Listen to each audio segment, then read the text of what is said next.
na tahanan. Aalagaan, patuloy pagyamanin, kulay at tinig, panatilihin natin. Ito lang, Kapit lang, sama-sama, walang iwanan, mananatiling magkasangga. langit ay kakampirin natin. Ano man ang mararating, mananatiling tayo ay magkasangga. Dahil sa tuwing kasama ka, kabayani ka, brigada, lahat ay kayang gawin, bigat ay kayang buhatin. Pusong brigada, eskwela, walang iwanan tayo. Walang iwanan tayo. Tara na, brigada na, brigada, eskwela, magkaisa, sama-sama. Brigada, eskwela, sa na buong barkada. Brigada, eskwela, kilos na magbayanihan na. Radyo Z-Eskwela Executive and Technical Working Committee. The School's Division Superintendent, Euphemia T. Gamutin, CESO 5. Assistant Schools Division Superintendent, Dr. Romel R. Handayan. Curriculum Implementation Division OIC Chief, Dr. Arlene B. Lim. School Governance and Operations Division, Dr. Ruben J. Riponte. Program Director, Dr. Arlene B. Lim. Assistant Program Director, Noemi P. Canales. Members, Cecilia Morales, Dr. Hilda A. Opeña, Dr. Eldecris B. Calzadora, Dr. Dexter A. Siquinia, Nohara O. Pinute, Dr. Grace D. Pontillas, Dr. Renato N. Pakpakin, Dr. Andy P. Cabodok, Juanito Lapiceros, Engineer Norberto S. Manlangit, Ryan Villanueva, Jomar M. Dumupoy, Bob Daylan S. Milabat, Medard D. Apit, and Paz Eugenia Villusino.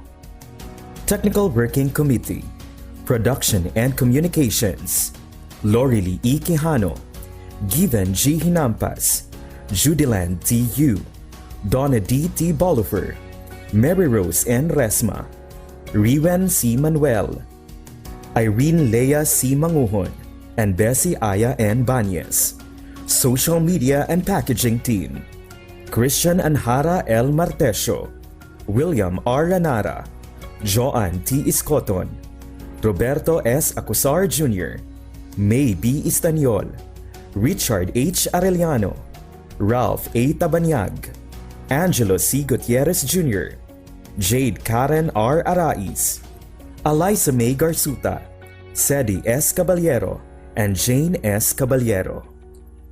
Sa Radyo Z-Eskwela, siguradong masaya.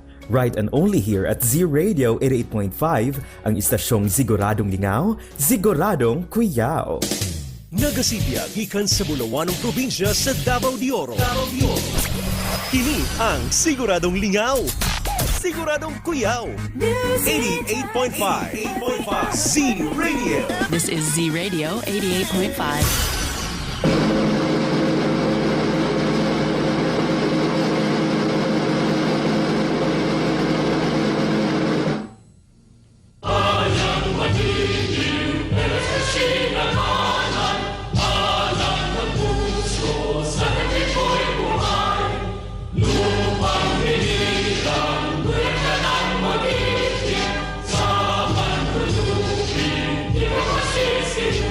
Sa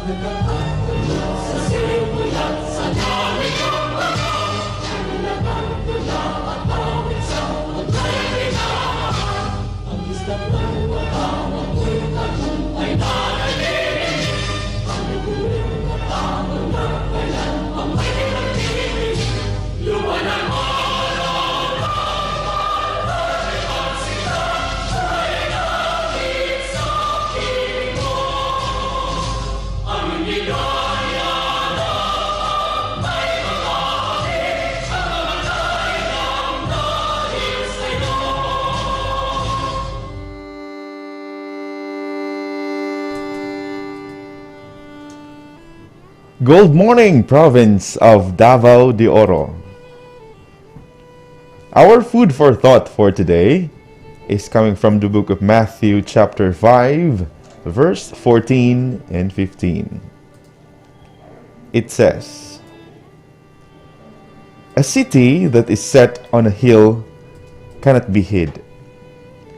Neither do men light a candle and put it under a bushel, but a candlestick, and it giveth light unto all that are in the house." Reflection. "Ye are the light of the world," said Christ to his disciples. As the sun goes forth in the heavens, dispelling the shades of night and filling the world with brightness, so must we, the followers of Jesus, let their light shine to dispel the moral darkness of a world lying in sin. But they have no light of themselves. It is the light of heaven which they are to reflect to the world. A city that is set on a hill cannot be hid. Our thoughts and purposes are the secret springs of action, and hence determine the character. The purpose formed in the heart need not be expressed in word or deed in order to make it seen and bring the soul into condemnation. Every thought, feeling, and inclination, though unseen by men, is discerned by the eye of God. But it is only when the evil that has taken root in the heart reaches its fruition in the unlawful word or deed that man can judge the character of his fellow man. The Christian is Christ's representative. He is to show to the world the transforming power of divine grace. He is a living epistle of the truth of God, known and read all of men. The rule given by Christ by which to determine who are his true followers is, "By their fruits ye shall know them." The Christian's godly life and holy conversation are a daily testimony against sin and sinners. But he must present Christ, not self. Christ is the great remedy for sin. Our compassionate Redeemer has provided for us the help we need. He is waiting to impute his righteousness to the sincere penitent and to kindle in his heart such divine love as only our gracious Redeemer can inspire. Then let us who profess to be his witnesses on earth, his ambassadors from the court of heaven, glorify him whom we represent by being faithful to our trust as light bearers to the world. Everyone who at last secures eternal life will here manifest zeal and devotion in the service of God. He will not desert the post of duty at the approach of trial, hardship, or reproach. He will be a diligent student of the Scriptures and will follow the light as it shines upon his pathway. And when some plain scriptural requirement is presented, he will not stop to inquire, "What will my friend say if I take my position with the people of God?" Knowing his duty, he will do it heartily and fearlessly. Of such true-hearted followers, Jesus declares that he is not ashamed to call them brethren. The God of truth will be on their side and will never forsake them. All apparent losses for Christ's sake will count to them as infinite gain.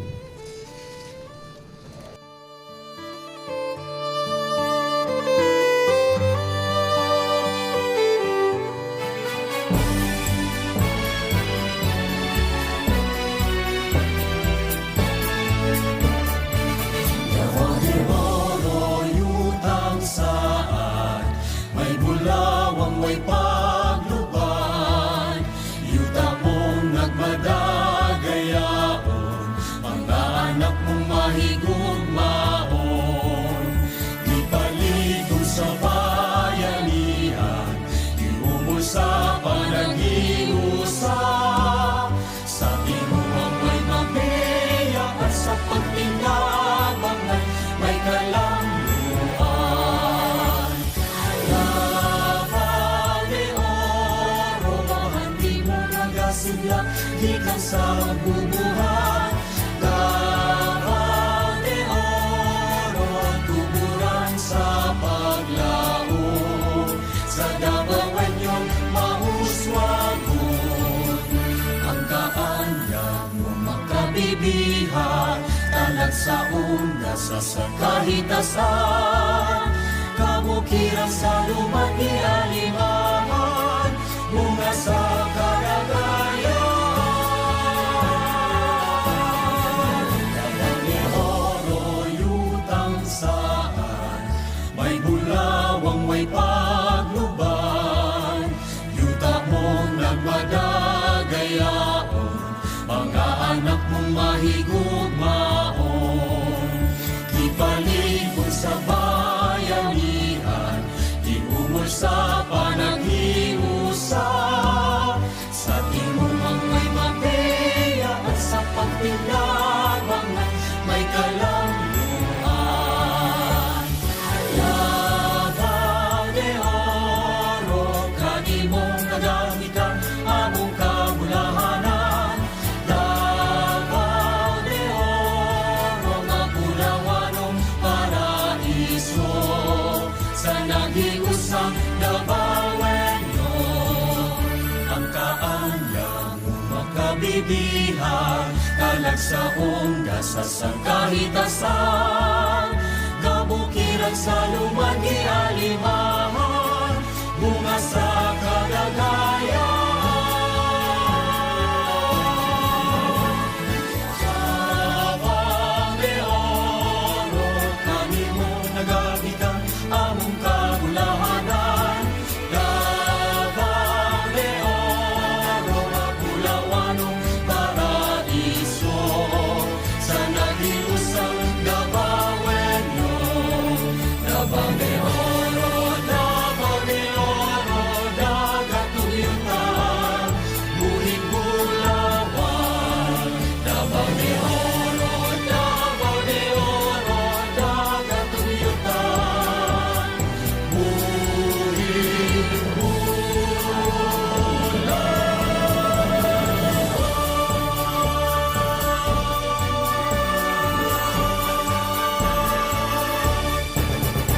Z Radio 88.5.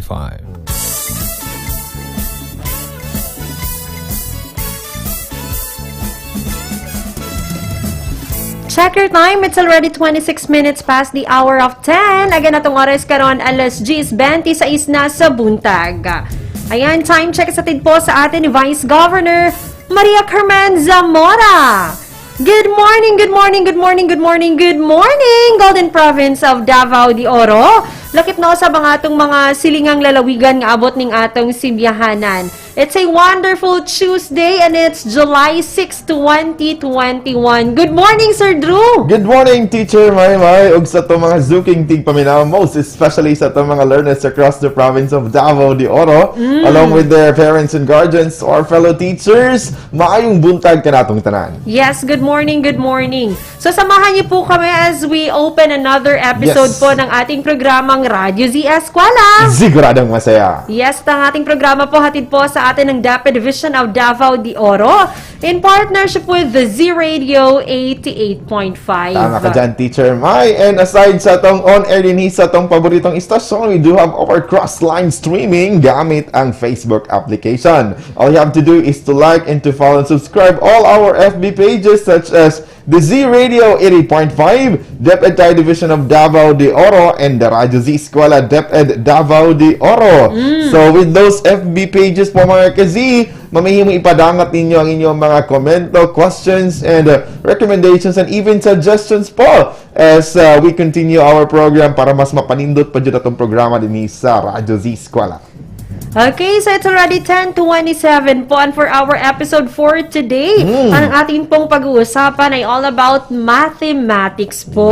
Yes, at the same time, we will feature 4 lesson presentation for today. Okay, so dapat niyo pong abangan, lalong-lalo na ang ating mga grade 5, grade 6, grade 7, and grade 8 learners. Ang atin pong 4 na lesson presentation for today's episode ay para po sa inyo. Kaya tumutok na po kayo at samahan niyo po kami hanggang alas 12 ng tanghali. Maya-maya naman po inyong makakasama sina Teacher Given Hinampas and Teacher Nanay Lor. So samahan niyo po kami ni Sir Drew for the first 2 hours ng ating programa po. That's right, and we need to give also the additional information for all our learners across the province to notify us with your attendance by filling out our attendance thing for today, mga ka-Z-Eskwela. Naka-flash yan sa ating mga FB screens. At the same time, nakapin din yan sa ating mga comment box sections to our different FB pages. And our attendance thing for today is https://tinyurl.com/Radyo Z-Eskwela July 6. Ayan. So, hihintayin po namin ang inyong mga responses. Bukas po ang ating attendance link hanggang alas 2 lang po ng hapon. Yes. So, do it now. Laban na kung paspas diha ang inyong mga internet connection. Okay, so good morning sa ato ang mga program sponsors nga sa kanunay gahatag yun og suporta no ning atong programa gani dul-dul na lang Sir Drew matapos na kita sa ato ang school year 2020-2021. Yes, and we're very grateful that you're part of the year-long program of Radyo Z-Eskwela. Thank you so much. Ayan. Okay, so para naman sa mga nakikinig po through their radio, maaari niyo pa rin pong ipadala ang inyong mga mensahe. Pwede mong manawag or mo text sa ato ang numerong 0953-211-3492. Yes, and for your convenience po mga ka-Z-Eskwela, if you're using the smartphones or Android phones, feel free to download in your Google Play or Play Store the Z-Radio application. Okay, so 10:29 upon without much ado, we shall now begin our first lesson presentation. And it would be for grade 5 mathematics, and the topic for this one is solves routine and non-routine problems using data represented in a line graph. And we will be joined by the content presenter coming from San Roque Elementary School, New Bataan District. We have Ma'am Luciel C. Velos. Ayan na. Okay, so alas 10:30 na po, and let's make the final episodes in mathematics a full blast of unforgettable math-citing learning experience along with your math galing teachers. Huwag math takot at sabay-sabay po tayong math tuto. Kaya naman, tara na, magklase na ta!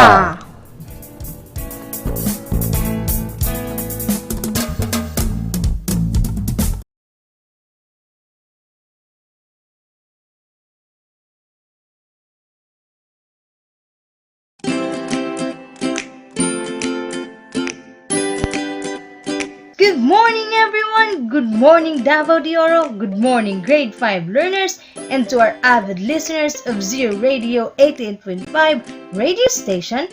I am delighted to be with you again, and welcome to our Radio Z-Eskwela program. Sa Radyo Z-Eskwela, siguradong masaya!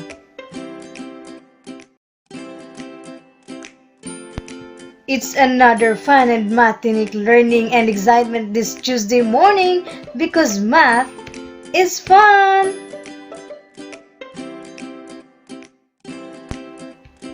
To our grade 5 learners, welcome to our radio-based instruction. I am your teacher for today's lesson in Mathematics 5. My name is Teacher Luciel Velos from San Roque Elementary School, New Bataan District. To start our lesson, just a simple reminder. Kids, find a comfortable place where you are able to listen and focus during the discussion. Next, prepare the things needed like your module, ballpen or pencil, and notebook or paper. Lastly, listen carefully and enjoy while learning at the same time.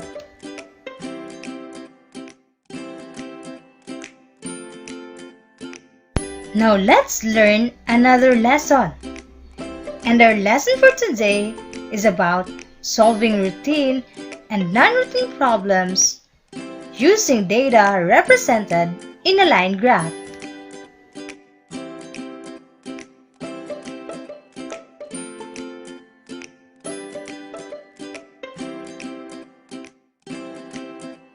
Since we are now all set, are you kids ready? So what are we waiting for? Sit down and listen carefully.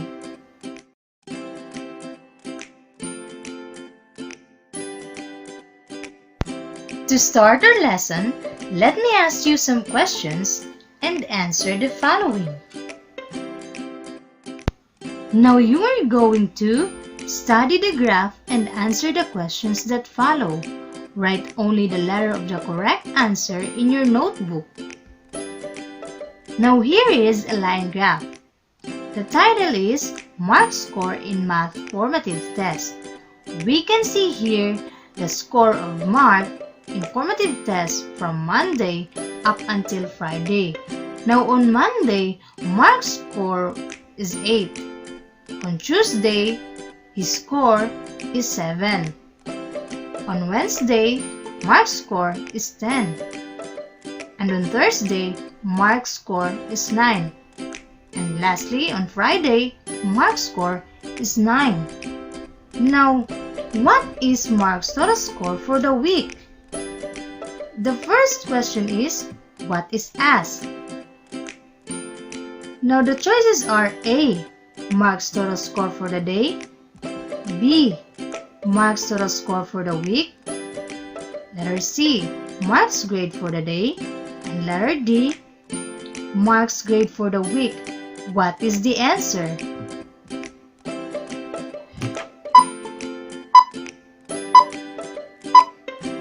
If your answer is letter B, then that's correct. Number 2.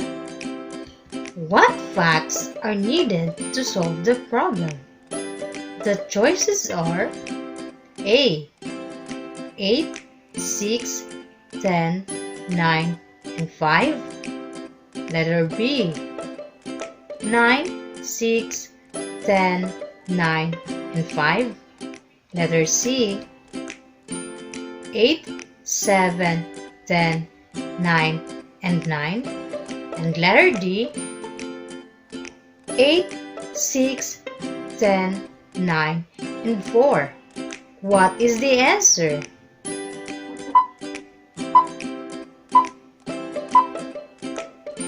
The final answer is letter C. That is correct. Number 3. What operation will you use? Letter A. Addition. Letter B. Multiplication. Letter C. Subtraction. And letter D. Division. What is the answer? The final answer is letter A. Addition. That is correct. And for number 4, the question is, what is the number sentence? And the choices given are letter A. 8 plus 7 plus 10 plus 9 plus 9 is equals to n. Letter B. 8 times 7 times 10 times 9 times 9 is equals to n. Letter C. 8 minus 7 minus 10 minus 9 minus 9 is equals to n. And letter D. 8 plus 6 minus 9 times 10 divided by 5 is equals to n. And the answer for number 4 is letter A. That is the answer. For number 5, the question given is, what is the answer? The given choices are A. Negative 36, B. 10, C. 43, and letter D. 45,360. What is the answer? If your answer is letter C, then that's correct. Now let us start exploring line graph. What is a line graph? Have you ever heard of that word before?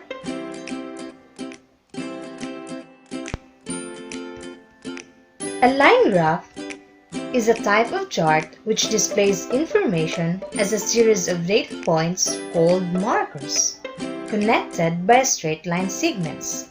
This is an example of a line graph.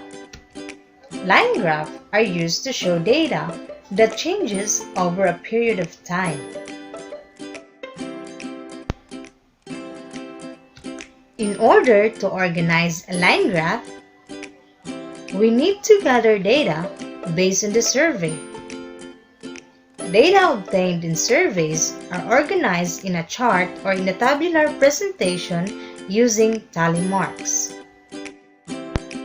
Kids, every line graph has certain elements. This time, let's look at this line graph and understand its elements. Firstly, the title. The title tells us what is being represented. The given line graph shows the rainfall from April to July. Next is the x-axis or the horizontal axis. The x-axis or horizontal axis, it shows the different time periods or the names of things being compared. On the other hand, the horizontal line called x-axis in the line graph contains the second variable that refers to the first variable in the collected data. As we go to the right in the x-axis, time periods or names of things being compared are enumerated. In this line graph, the x-axis or horizontal axis indicates the names of the months from April, May, June to July. Lastly is the y-axis or vertical axis. It shows the different time periods or the names of things being compared.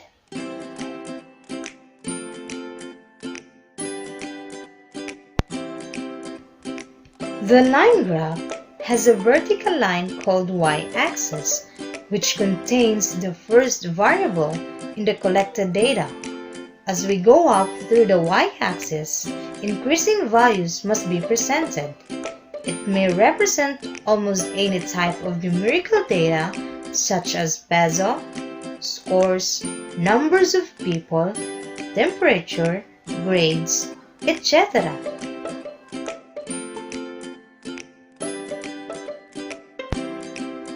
The y-axis usually starts at 0 and can be divided into as many equal parts as you want to. In the given line graph, the y-axis or vertical axis is measuring the amount of rainfall.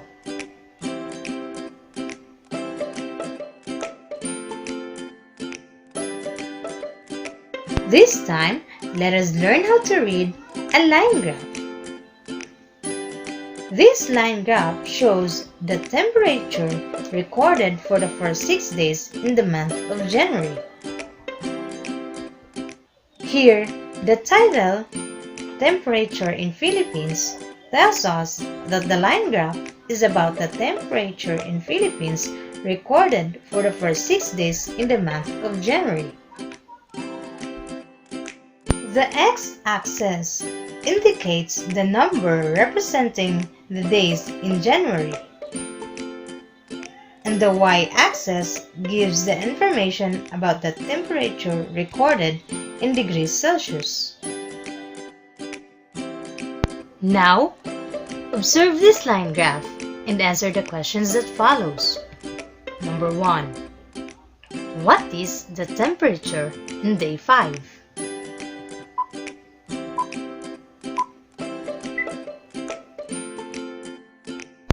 Again, the question for number 1 is, what is the temperature in day 5?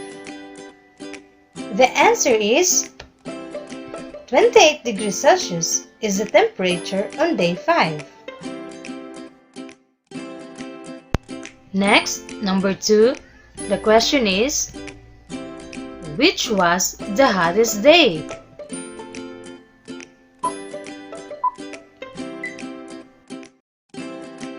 In number 2, the question is, which was the hottest day? Here, the highest temperature of 35 degrees Celsius was recorded on day 2. Thus, we see day 2 was the hottest day, and the answer is day 2. For number 3 question, which was the coldest day?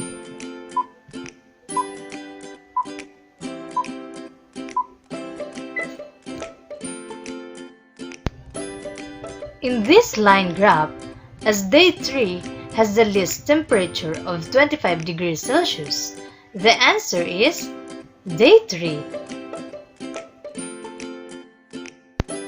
Number 4. The question is, which 2 days had the same temperature and what was the temperature?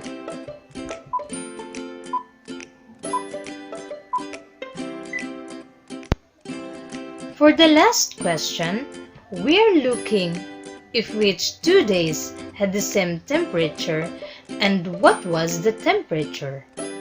Looking at the data point, we can see that day 1 and day 6 have the same temperature.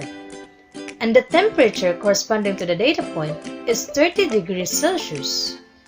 Thus, the answer is day 1 and day 6 has the same temperature, which is 30 degrees Celsius. Kids, isn't it fun while learning?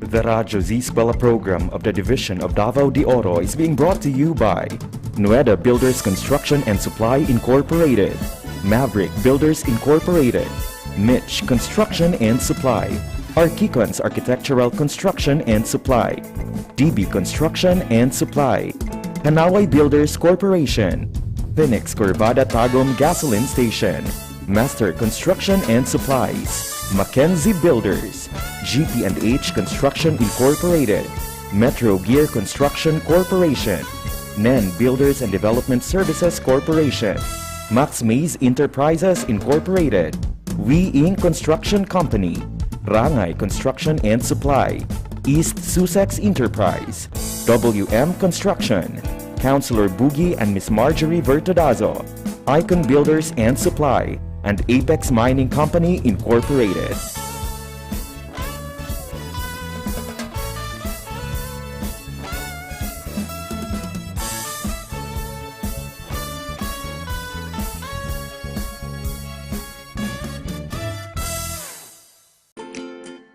Now let's try to solve a problem represented in a line graph. San Roque Elementary School held their election last Monday. For the position of President of Math Club Organization, Fiona Faye Corpuz, Kimberly Ann Matas, Eliza Alfonso, Prince Calderon, and Dan Mario de la Quina were nominated. In their school of 350 pupils, they gained the number of votes as shown in the tally and graph below. Here are the questions. Number 1. Were all of them present during the election? And number 2. If not, how many pupils were absent? This data is based on the survey given. Here, the title, Election for the President of Math Club 2021. The table shows the tally votes and number of votes nominated as President of Math Club Organization. The candidates were Fiona Faye Corpuz, Kimberly Ann Matas, Eliza Ray Alfonso, Prince Calderon, and Dan Mario de la Quina. Fiona Faye Corpuz got 54 number of votes, while Kimberly Ann Matas got 76 number of votes, and Eliza Ray Alfonso got 53 number of votes, while Prince Calderon got 78 number of votes, and lastly Dan Mario de la Quina got 55 number of votes. Here is the results of the votes for the math club president in a line graph. It shows the comparison of the votes of who gained the highest number of votes and the lowest number of votes. Based on this line graph, Eliza Ray Alfonso gained the lowest number of votes with 53 number of votes, while Prince Calderon gained the highest number of votes with 78 number of votes. Now, how are we going to answer the problem? First is to understand. We need to understand what is asked in the problem. In the given problem, we are asked to find out if everybody of San Roque Elementary School pupils was present last Monday. If not, identify how many pupils were absent. Another thing that we need to understand is to analyze what are the given facts. Now, based on the problem that we had, there are 350 pupils of San Roque Elementary School. 54 pupils voted for Fiona Faye Corpuz. 76 pupils voted for Kimberly Ann Matas. 53 pupils voted for Eliza Ray Alfonso. 78 pupils voted for Prince Calderon, and 55 pupils voted for Dan Mario de Latina. The next step to solve a problem is to plan. We need to plan what strategy can we use to solve the problem. Since the data of the number of votes for the class president position were given in a tabular form and in line graph, we can use addition. Now, the third step is to solve. Show how the solution is done using the operation. We will total all given votes of Fiona Faye Corpuz, Kimberly Ann Matas, Eliza Ray Alfonso, Prince Calderon, and then Mario de Latina. So, 54 plus 76 plus 53 plus 78 plus 55, the total is 316. This means that 316 pupils were present last Monday. Lastly is to check. Check if the answer is correct and state the final answer. To check, we will deduct the number of votes, which is 316, from the total number of pupils of San Roque Elementary School, which is 350. So, 350 minus 316, the answer is 34. So, 34 pupils were absent. Therefore, 316 pupils were present last Monday and 34 pupils were absent. Kids, isn't it easy? Now this time, let us try to solve this problem if you really understand well our lesson. The grade 5 Rizal pupils of San Roque Elementary School voted for their favorite sports to identify what sports they are interested in. Below are the results of the survey. Make a tally and organize the answers in tabular form.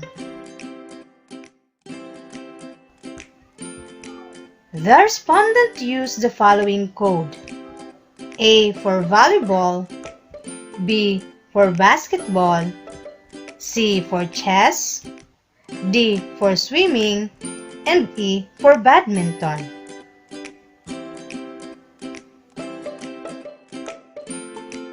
Now this is the survey data and tally of the votes of grade 5 Rizal. Now using the codes that the respondent did, which is A for volleyball, B for basketball, C for chess, D for swimming, and E for badminton. Now here are the results of their votation: B, A, B, D, E, A, B, D, C, A, D, E, A, C, B, B, E, A, B, C, E, A, C, A, and lastly E. Now, the volleyball got a total score of 10, and then basketball had 6, chess got 4, D got 3, and lastly badminton got 5 number of votes. This table shows the results of the votes of grade 5 Rizal. The title here, San Roque Elementary School Pupils' Favorite Sports. The sports they're given to choose are volleyball, basketball, chess, swimming, and badminton. Now the total scores of volleyball gained 10 number of votes, basketball with 6 number of votes, chess with 4 number of votes, swimming with 3 number of votes, and lastly badminton with 5 number of votes. This time, you are going to answer the following questions. Write your answer on your paper or notebook. Find out what is the most favorite sport of grade 5 Rizal. Next, how many pupils are present on that day? Lastly, identify how many pupils voted for their favorite sports in basketball, chess, swimming, and badminton. Based on the data given in the survey that is shown in the table, we now have a line graph. The line graph shows the comparison of the favorite sports if which sport got the highest votes and lowest votes. Now based on this line graph, volleyball got the highest number of votes, which is 10, and then swimming got the lowest number of votes, which is 3. Now the first thing that we're going to do is to find out what is asked.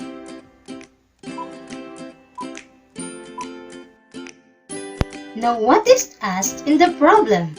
The answers are: find out what is the most favorite sport of grade 5 Rizal. Next, how many pupils are present on that day. Lastly, identify how many pupils voted for their favorite sport in basketball, chess, swimming, and badminton.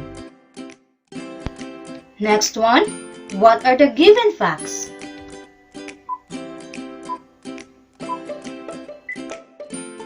Now the given facts are: there are 5 favorite sports of grade 5 Rizal. 10 pupils voted for volleyball sport, 6 pupils voted for basketball sport, 4 pupils voted for chess sport, 3 pupils voted for swimming sport, and lastly, 5 pupils voted for badminton sport. Since the data of the number of votes for favorite sports were given in a tabular form and line graph, we can answer the first question, which is to find out what is the most favorite sports of grade 5 Rizal.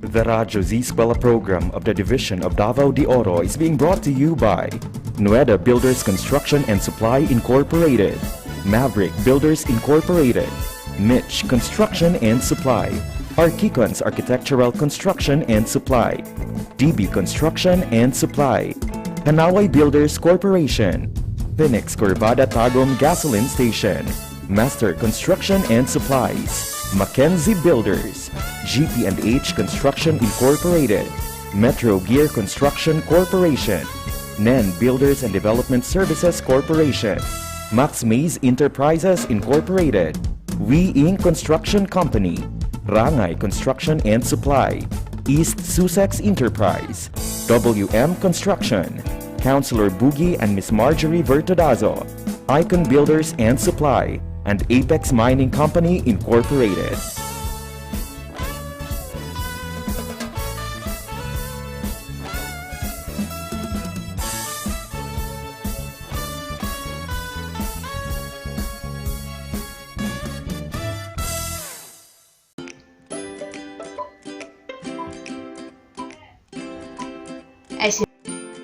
Based on the line graph, the most favored sports of grade 5 Rizal is volleyball. That is the answer. Next is, how many pupils are present on that day? Now, what strategy can we use to solve the problem?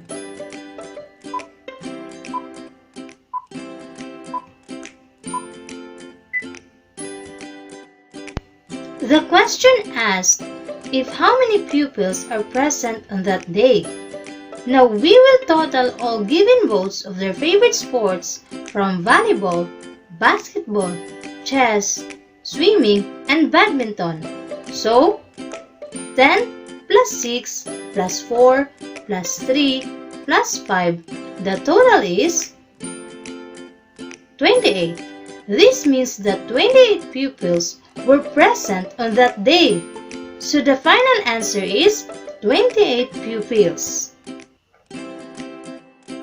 Now down to our last question. Identify how many pupils voted for their favorite sports in basketball, chess, swimming, and badminton.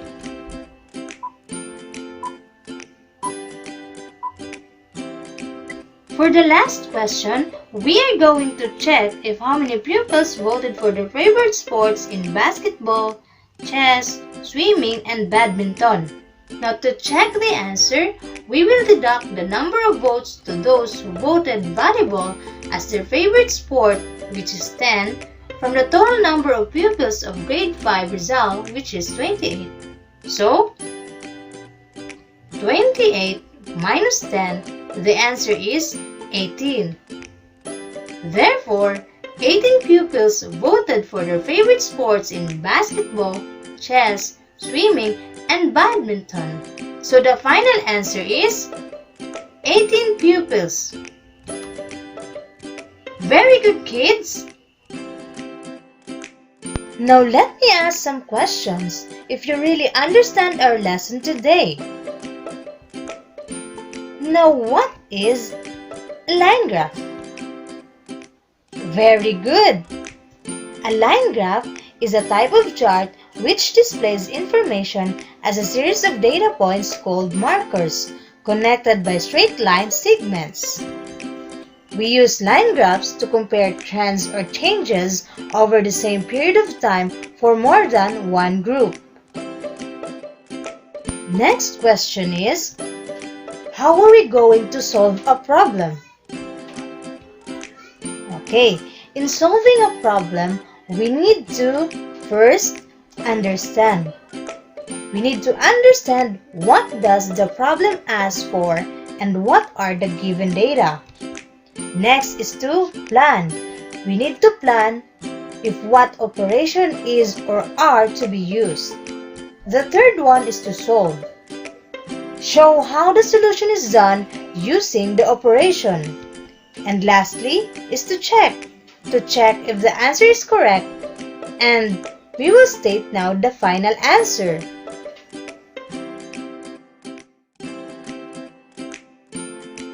Alright, that's it, kids. Did you learn something from our lesson today? Isn't it fun, math, saya? Hope you guys learned a lot and enjoy our lesson today.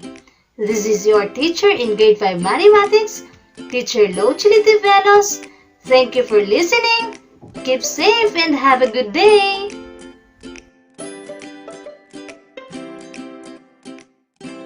Bye-bye.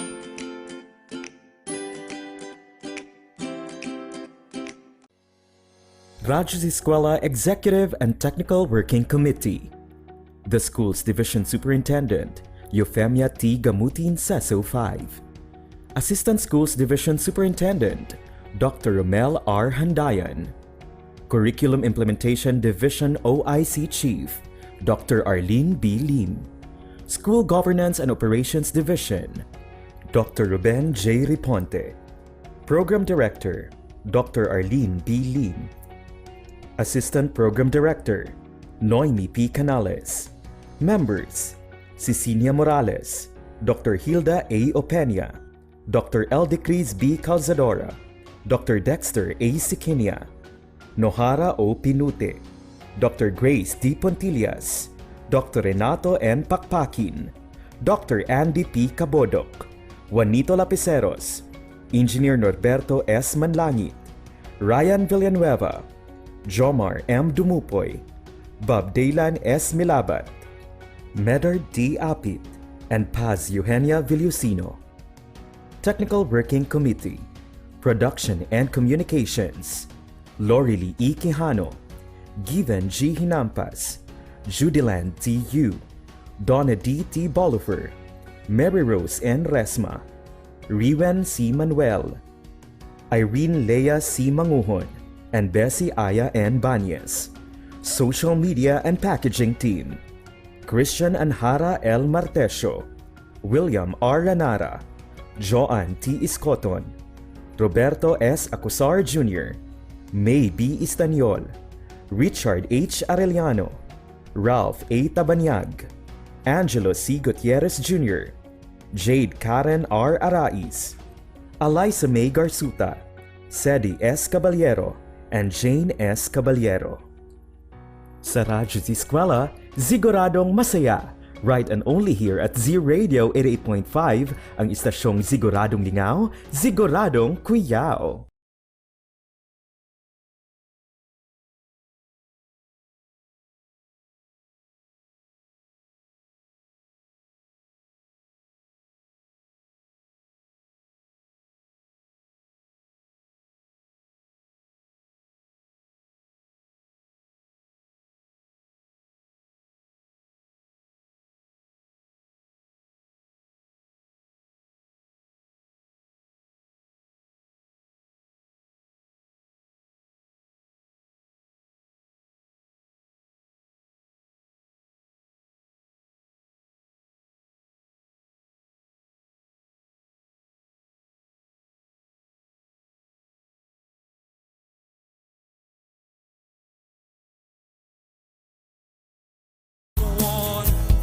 Para sa di kalidad na edukasyon,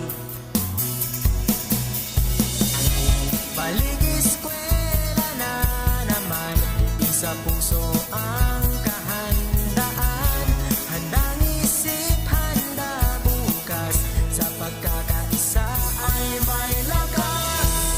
ito na ang new normal, online learning at modular. Di na kailangang mag-face-to-face, gamit ng cellphone at radio base. Yakapin na ang pagbabago, kahirapan, kaya natin to. Lakasan ang iyong loob, sa bagong normal, sa bagong mundo.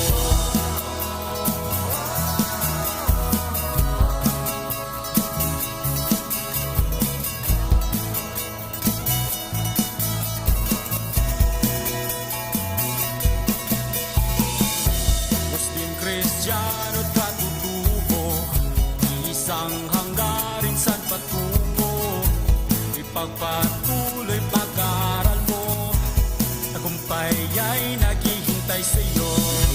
Balik eskwela na naman, isa puso ang kahandaan, handang isip, handa bukas, sa pagkakaisa ay may lakas. Ito na ang new normal, online learning at modular.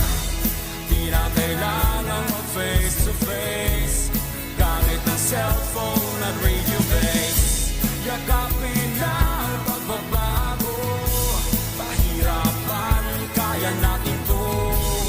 Lakasan ang iyong loob, sa bagong normal, sa bagong Isang mundo. alang-alang natin ang ating kaligtasan, sa bawat oras at panahon, magpakailanman.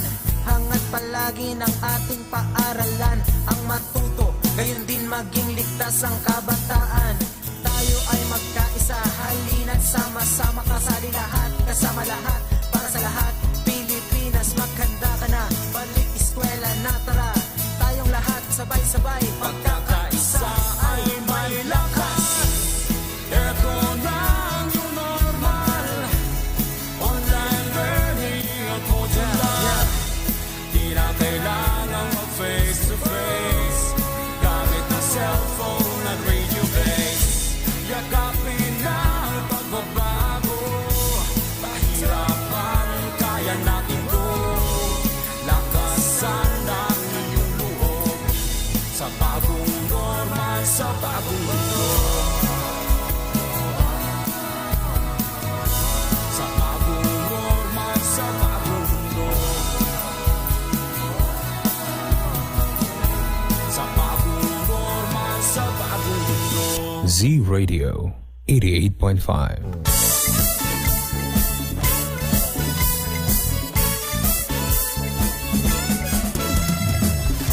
And yes, we are back po. It's already 11:09. Sa buntag again, alas 11:09 na ang atong oras karon.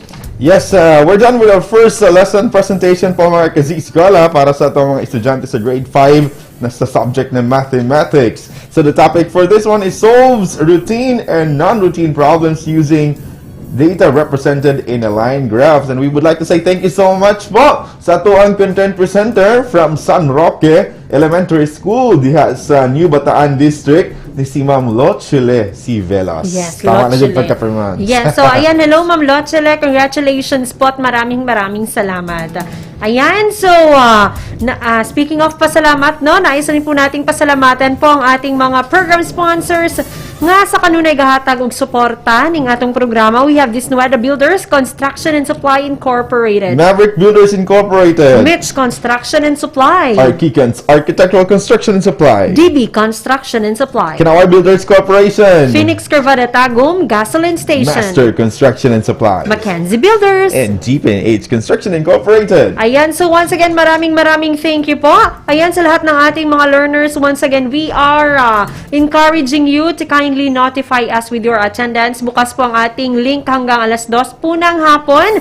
Naka-flash po yan sa ating screen, nakapin naman po sa ating mga comment boxes. Kaya naman hihintayin po namin ang inyong mga responses. Ayan, sa mga nakatutok sa atong programa through the radio dial, thank you so much po sa atong pagpaminaw. And at the same time po sa lahat ng ato ang mga netizens na nagtanaw sa ato ang crossline stream sa Facebook application pages po. Thank you so much. And speaking of that, I would like to greet Yeson, Ma'am Gemma Hesta din sa Maco Heights Central Elementary School. Yes. Ma'am Grace Mier from Compostela Central Elementary School. Rosario Obeja Bangoy din ha. Also from Maco Heights. Vivian Perfecto Sungahe din ha po sa Mainit Elementary School na Bunturan East District. Ma'am Mirna Cagandilaro, Neddy Ann Lopez sa Hulga. Marilyn Sigorosa Atamosa. Robert Ju Briones, an Alice of Lac North District, and Charlene Cosare, and Jan Shell Benitez, a grade 5 student. Ayan, so nais rin po nating batian ang ating mga heads dyan sa Division Office, headed of course by our motherly SDS, Ma'am Euphemia Gamutin. Ayan, hello Ma'am Fem, isang magandang araw po. Magandang umaga din po sa ito ang Assistant Schools Division Superintendent, Dr. Mel Handayan. Yes, atong duha ka chief diha to Ma'am Arlene Lim, who happens also to be our RBI Directress. And of course, atong SJOD Chief, Sir Ruben Riponte, isang magandang araw po. And sa lahat ng ato mga EPS na nagkadaiyang mga subjects, hi po sa inyong lahat. And department heads also, and at the same time, to all the employees of Division of Davao de Oro, daghan kayong salamat sa inyong suporta sa itong programa. Opo. Ayan, so magpatuloy na po tayo. We shall now proceed to our second lesson presentation. Sa lahat ng ating mga grade 6 learners dyan, tumutok na po kayo. Yes, and the topic for this one is making lists and diagrams of outcomes and telling the number of favorable outcomes and chances. Makakasama natin bilang content presenter, a teacher 1 from Pongpong Integrated School, Sir Joseph T. Babag, along with his creative resource material developer, a teacher 1 also from Maragusan District, we have Aris May H. Olandria. Alas 11:12 na po. Let's make this final episodes in mathematics a full blast of unforgettable math-citing learning experience. along with your math galing teachers. Huwag matakot, sabay-sabay po tayong matuto. Kaya naman, tara na, magklase na ta!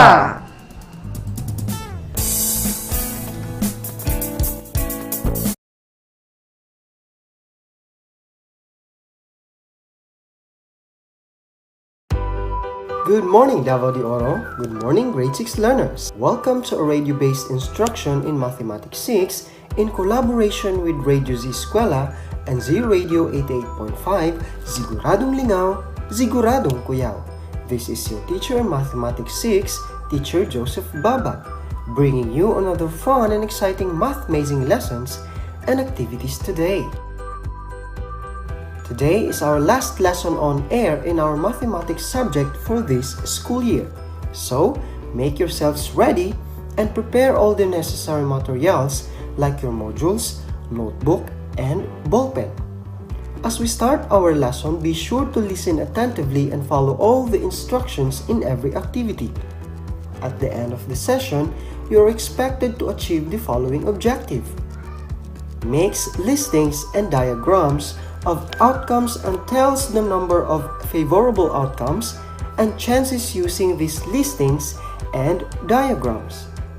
Now, in the previous lessons, you have learned about probability by performing experiments and recording outcomes. This time, we will focus on making listings and diagrams of outcomes and tell the number of favorable outcomes and chances using these listings and diagrams. Now on your module, open on page 3 in the What's In part of your module. The direction is you are going to solve the problem using different ways. So you are going to write your answers on your answer sheet.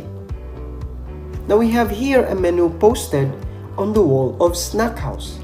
They are serving burgers such as hamburgers and cheeseburgers. They also serve beverages like hot chocolates, iced tea, and orange juice. The question is, how many different ways can you order for a snack? Well, you can solve this problem using two methods. 1. Solve through the listing method. 2. Solve through a tree diagram.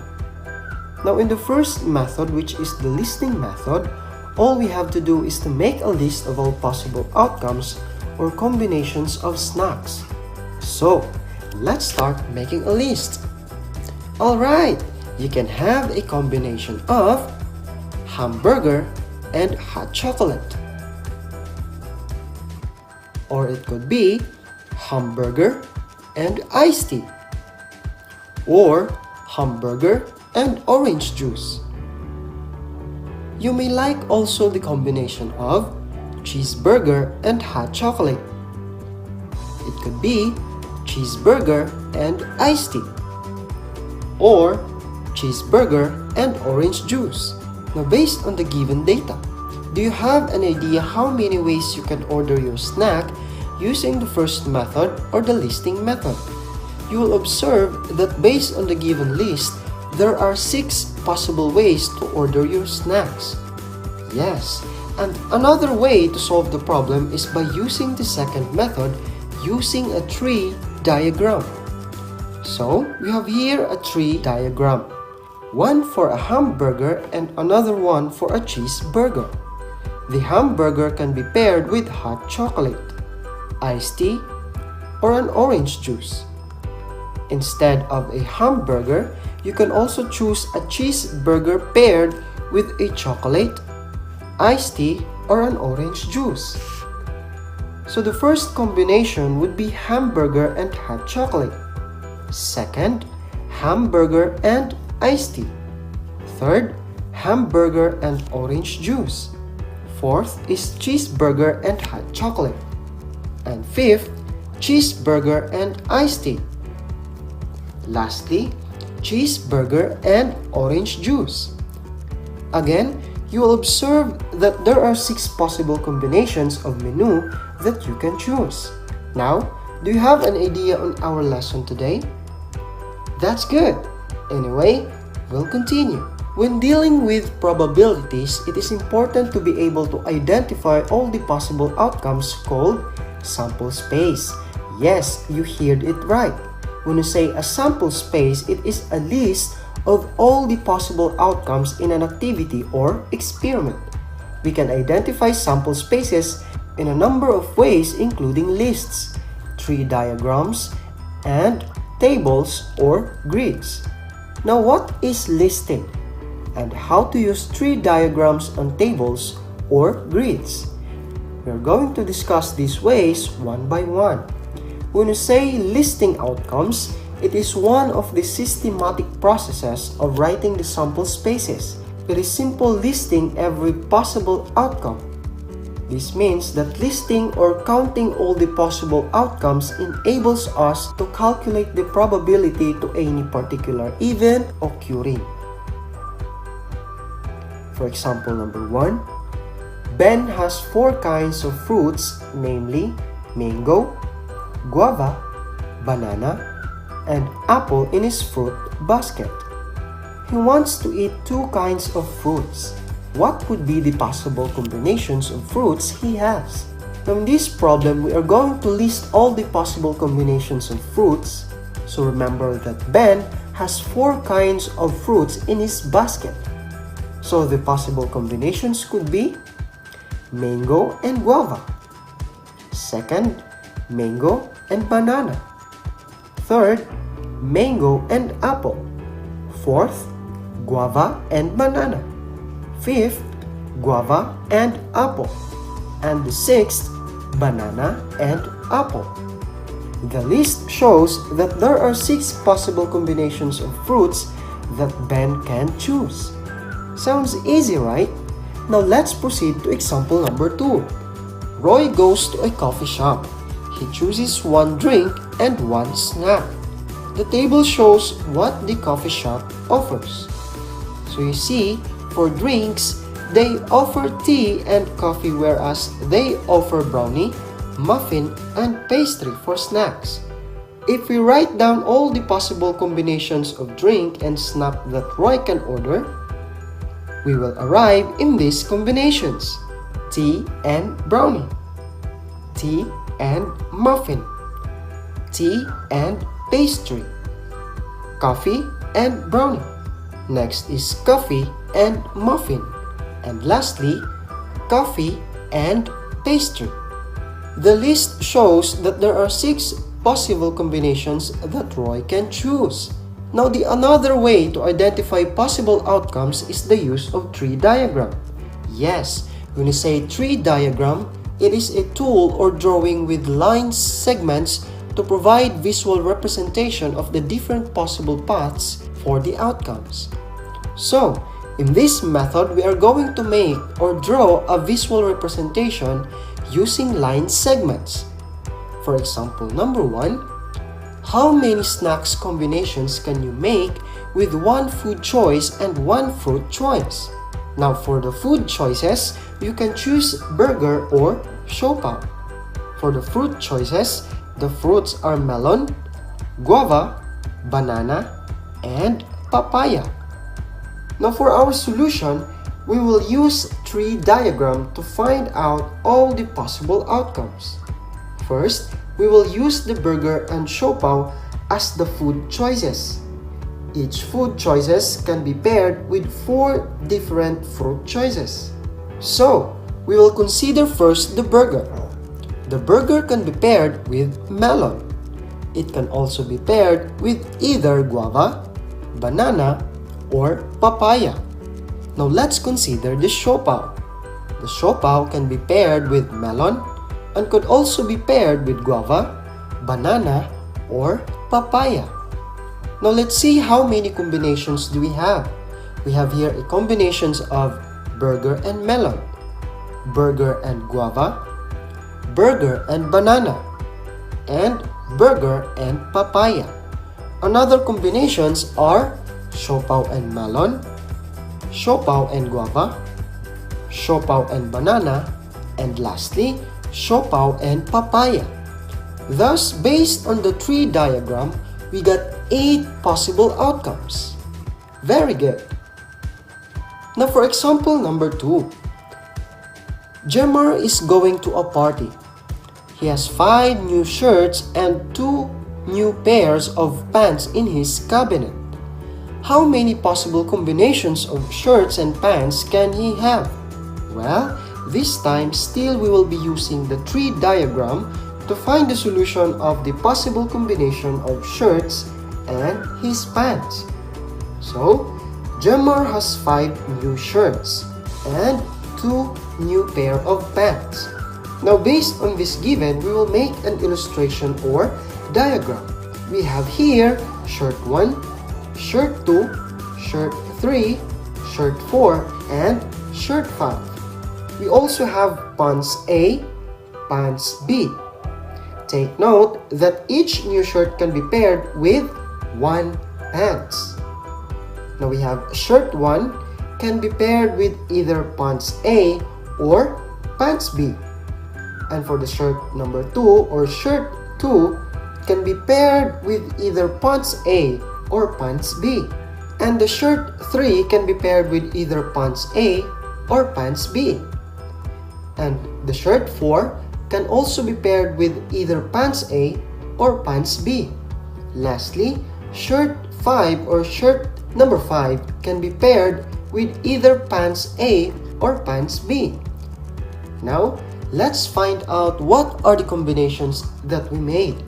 Now, we've got the following combinations of shirt 1 and pants A combination, shirt 1 and pants B combination. Next, shirt 2 and pants A combination, shirt 2 and pants B combination, shirt 3 and pants A combination, shirt 3 and pants B combination. Now we have shirt 4 and pants A combination, shirt 4 and pants B combination, shirt 4 and pants B combination. Lastly, we have shirt 5 and pants A combination, and shirt 5 and pants B combination. All in all, we have a total of 10 possible combinations of shirt and pants based on the tree diagram. Now, our next method or way of telling the favorable outcomes or chances is the use of table, other known as the grid outcomes. When you say tree or grid outcomes, it is a table where the first row and the first column represent the elements that need to be combined. For example, number 1, a boy and a girl are to be randomly chosen to represent their class. The boy is chosen from Nori, Calvin, and Rafi. The girl is chosen from Lucy, Jean, Mary, Nancy, and Meline. Now find the sample spaces for this problem. Now in this problem, we will use the table or grid outcome method to find the solution. First things first thing to do is to construct a table with 6 rows and 4 columns. We will use the first column and first row to represent the names of the boys and girls to be combined. Now, in the uppermost part or in the first row, we'll use this as for the girls' names such as Lucy, Jean, Mary, Nancy, and Meline. While in the lower left side, we will use it for the boy's name. Now we have Nori, Calvin, and Rafi. Next, we are going to combine each boy's name and girl's name to make a pair. Now let's start with Nori. Nori can be paired with Lucy. He can also be paired with the other girls, either with Jean, Mary, Nancy, or Meline. Then, we have Calvin. Calvin can be paired with Lucy and can also be paired with the other girls, either with Jean, Mary, Nancy, or Meline. Now the last boy is Rafi. Rafi can be paired with Lucy. He can also be paired with the other girls, either with Jean, Mary, Nancy, or Meline. So, how many possible outcomes do we have? Yes, based on the table or grid, the answer to our problem is there are 15 possible combinations of girls and boys. Great! For now, we will take a short break. Stay tuned so that you won't miss any significant part of our lesson. I will be right back.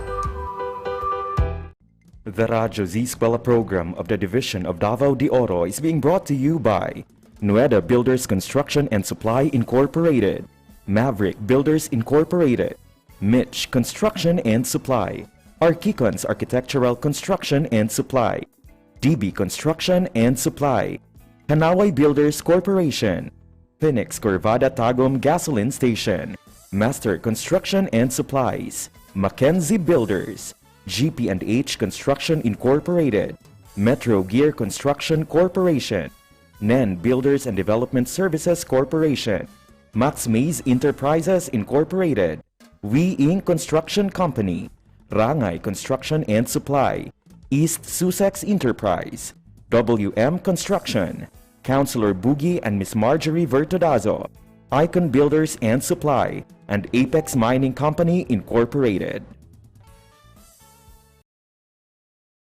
And we're back. Sit back and relax, for we'll continue our lesson discussion with more fun and exciting activities. Now, going back to our lesson, you have learned that it is important to have the knowledge in identifying all the possible outcomes when conducting an experiment or activity, because you use this knowledge in applying to your daily life activities. In identifying possible outcomes, other known as sample space, it can be done through several methods such as listing outcomes, tree diagram, and table or grid outcomes. Now for our next activity, listen, analyze, and solve. So, are you all ready?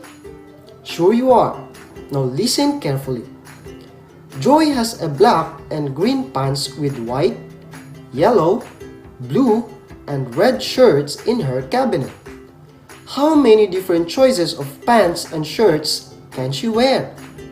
Now your task is to write the possible outcomes in either listing, tree diagram, and tabular form. Now since you are asked to do the solution using three methods, the listing, tree diagram, and tabular form, this is the right time also to test and deepen your understanding about our subject matter for today. So, let's start our solution using the listing method. For solution number 1, the listing outcome method. Based on the problem given, Joy has 2 pants, the black and green pants. She has 4 shirts, the white, yellow, blue, and red shirts in her cabinet. Now we'll just simply write or make a list of the combinations whichever Joy will like to choose. So, she can have a pair of black pants and white shirt, black pants paired with yellow shirt, black pants and blue shirt, black pants and red shirt. Next is green pants paired with white shirt, green pants paired with yellow shirt, green pants paired with blue shirts, and green pants paired with red shirts. Using the listing outcome method, we have known that Joy has 8 different combinations or ways to wear his pants and shirts. Now, let's proceed to our second solution using the tree diagram method. For the second solution, the tree diagram method. Guided by the same problem given, Joy has 2 pants, the black and the green, and 4 shirts, which is the white, yellow, blue, and red. Take note that each pants can be paired with 4 different shirts. Joy's black pants can be paired with white shirts. It can also be paired with the other shirts like her yellow shirt, blue shirt, and red shirt. Now, for her second pants, the green pants can be paired with white shirt. It can also be paired with other shirts like her yellow shirt, blue shirt, and the red shirt. This time, let's find out what are the combinations we've got so that we will also know how many ways Joy can wear her pants and shirts. So we've got black pants paired with white shirt, black pants paired with yellow shirt, black pants paired with blue shirts, black pants paired with red shirts, green pants paired with white shirts, green pants paired with yellow shirts, green pants paired with blue shirt, and lastly, green pants paired with red shirts. Based on the tree diagram that we made, there are also 8 combinations or possible ways that Joy can wear her pants and shirts. Now we are now in solution number 3, the tabular or grid outcome method. Using the same given, 2 pants, the black and green, and 4 shirts, namely white, yellow, blue, and red. Now the first thing to do is to construct a table with 3 rows and 5 columns. We will use the first column and first row to represent the pants of the boys' shirts to be combined. Now in the uppermost part, or in the first row, we will use this as for the shirt's color, such as white, yellow, blue, and red. While in the lower left side, we will use it for the pants color, such as black and green. Next, we are going to combine each pants and shirts to make a pair. Joy's black pants can be paired with a white shirt. Her black pants can be paired also with other shirts. Thus, she can also have a combination of black pants and yellow shirt, black pants and blue shirt, or black pants and red shirts. On the other hand, her green pants can be paired with white shirt. Other combinations are green pants and yellow shirt, green pants and blue shirt, or green pants and red shirt. Now, if we are going to add all the combinations of pair of pants and shirts, we've got 8 possible outcomes. Therefore, using the tabular form or grid outcome method, we learned that Joy has 8 different choices of wearing her pants and shirts. Now, what are your observations in this activity? You got it right! Now, with the help of these 3 methods, the listing outcome, the tree diagram, and the tabular or grid outcomes, you are able to identify and tell the possible outcomes which the problem asked you. You will also observe that whichever method you will use in finding the solution, you will arrive in the same answer, as long as you have the same problem or given. Well, that's excellent. Stay tuned, my dear learners, because I will be right back.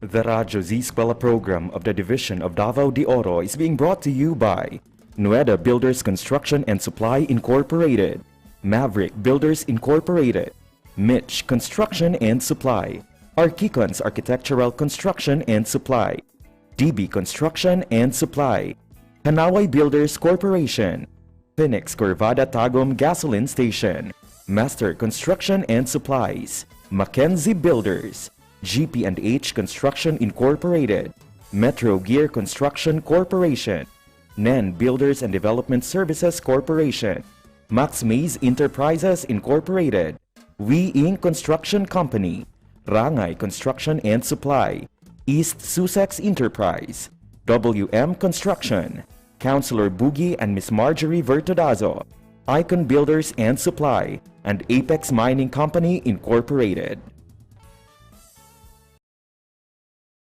I am back. Are you all still there? Well, keep on listening, for we are now in the last part of our lesson. Now, let us have a short evaluation of our lesson. So listen carefully and answer all the following problems. Then, write the letter of the correct answers on your answer sheets. Are you ready? I am so sure that you are all ready. Now let's start. Number 1. A certain type of bag comes in white or black and in small or large size. How many combinations are possible? I repeat. A certain type of bag comes in white or black and in a small or large size. Now the question is, how many combinations are possible? A. 2, B. 3, C. 4, Or letter D, 6.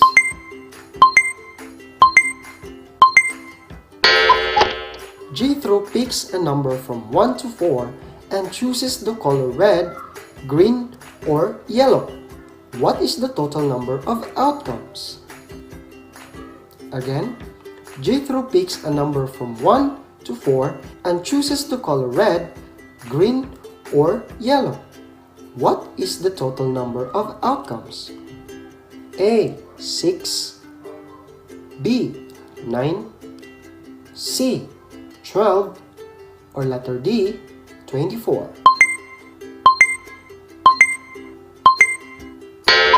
Number 3. A certain brand of shoes comes in 5 sizes and 6 colors. Find the number of possible outcomes. I repeat, a certain brand of shoes comes in 5 sizes and 6 colors. Find the numbers of possible outcomes. A, 9, B, 18, C, 24, or letter D, 30.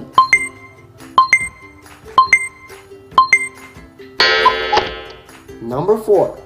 Zina has a choices of 2 colors of pants and 3 colors of shirts. How many different outfits can she wear?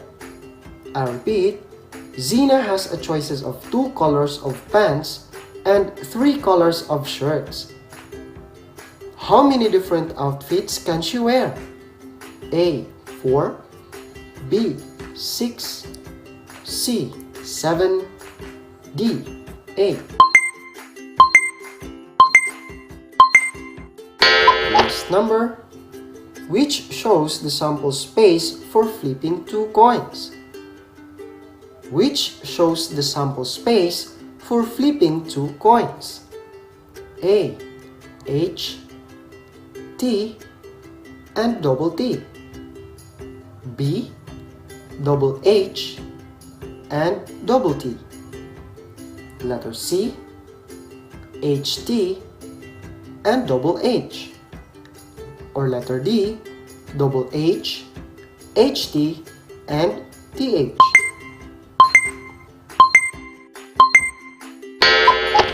Are you all done?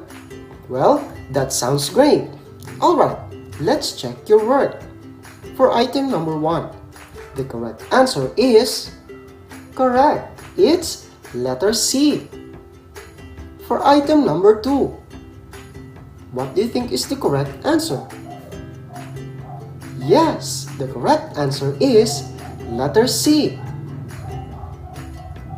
Now for item number 3, what do you think is the correct answer? You got it right. The correct answer is letter D. For item number 4, yes, the correct answer is letter B. How about item number 5? Correct. The correct answer is letter D. Now you guys are awesome. Now at this point, let's summarize our lesson for today by answering these questions. What are the different ways in telling the favorable or possible outcome and chances? And what does listing, tree diagram, and grid outcome means? Very good. In order for you to answer that questions, you must put it on your mind the mathematical concepts that you have learned today. So, sample spaces or possible outcomes can be identified in a number of ways, including listing outcome, tree diagrams, and table or grids. When you say listing outcomes, it is one of the systematic processes of writing the sample spaces. It is simple listing every possible outcomes. And listing or counting all the possible outcomes enables us to calculate the probability of any particular event occurring. Next, when you say tree diagram, it is a tool or drawing with the line segments to provide visual representation of all the different possible paths for the outcomes. And the third one, the table or the grid outcomes. And the third one, the table or the grid outcomes. It is a table where the first row and the first column represents the elements that need to be combined. Wow, you're all intelligent. That was a nice job. Congratulations for completing all the tasks. Thank you for listening. This is your teacher, Mathematics 6, signing off with the saying, it's more fun to learn math techniques. Goodbye! Radyo Z-Eskwela Executive and Technical Working Committee. The school's division superintendent, Euphemia T. Gamutin, CESO 5. Assistant Schools Division Superintendent, Dr. Romel R. Handayan. Curriculum Implementation Division OIC Chief, Dr. Arlene B. Lim. School Governance and Operations Division, Dr. Ruben J. Riponte. Program Director, Dr. Arlene B. Lim. Assistant Program Director, Noemi P. Canales. Members, Cecilia Morales, Dr. Hilda A. Opeña, Dr. Eldecris B. Calzadora, Dr. Dexter A. Siquinia, Nohara O. Pinute, Dr. Grace D. Pontillas, Dr. Renato N. Pakpakin, Dr. Andy P. Cabodok, Juanito Lapiceros, Engineer Norberto S. Manlangit, Ryan Villanueva, Jomar M. Dumupoy, Bob Daylan S. Milabat, Medard D. Apit, and Paz Eugenia Villusino. Technical Working Committee, Production and Communications, Lorely E. Quijano, Given G. Hinampas, Judiland T. Yu, Donna D. T. Bolifer, Mary Rose N. Resma, Riwen C. Manuel, Irene Lea C. Manguhon, and Bessie Aya N. Banyes. Social Media and Packaging Team, Christian Anhara L. Martesio, William R. Lanara, Joan T. Iscoton, Roberto S. Acusar Jr., May B. Istaniol, Richard H. Arellano, Ralph A. Tabanyag, Angelo C. Gutierrez Jr., Jade Karen R. Arais, Eliza May Garsuta, Sedi S. Caballero, and Jane S. Caballero. Sa Radyo Z-Eskwela, siguradong masaya. Right and only here at Z Radio 88.5, ang istasyong siguradong lingaw, siguradong kuyaw. Tambalan ng pag-ahon, isang bansang puso ay pinag-iisa.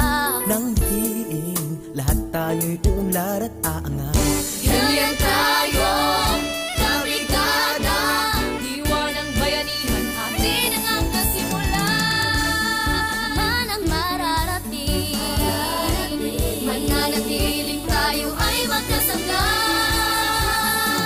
Dahil sa tuwing kasama ka, kabayan ka brigada, lahat ang ikawin gawin, bigat ay kayang buhatin. Ito ang pusong brigada, paalala ay pinapaganda. Pusong brigada eskwela, walang iwanan tayo.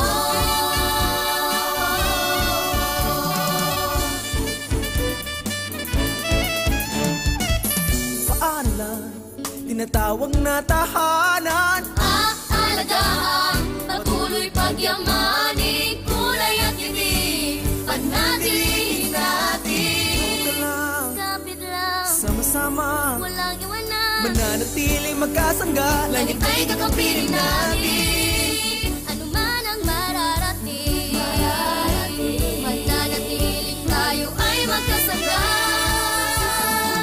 Dahil sa tuwing kasama ka, kabayani ka brigada, lahat ay kayang gawin, bigat ay kayang buhatin. Pusong brigada eskwela, walang iwanan tayo. Walang iwanan tayo. Z Radio 88.5.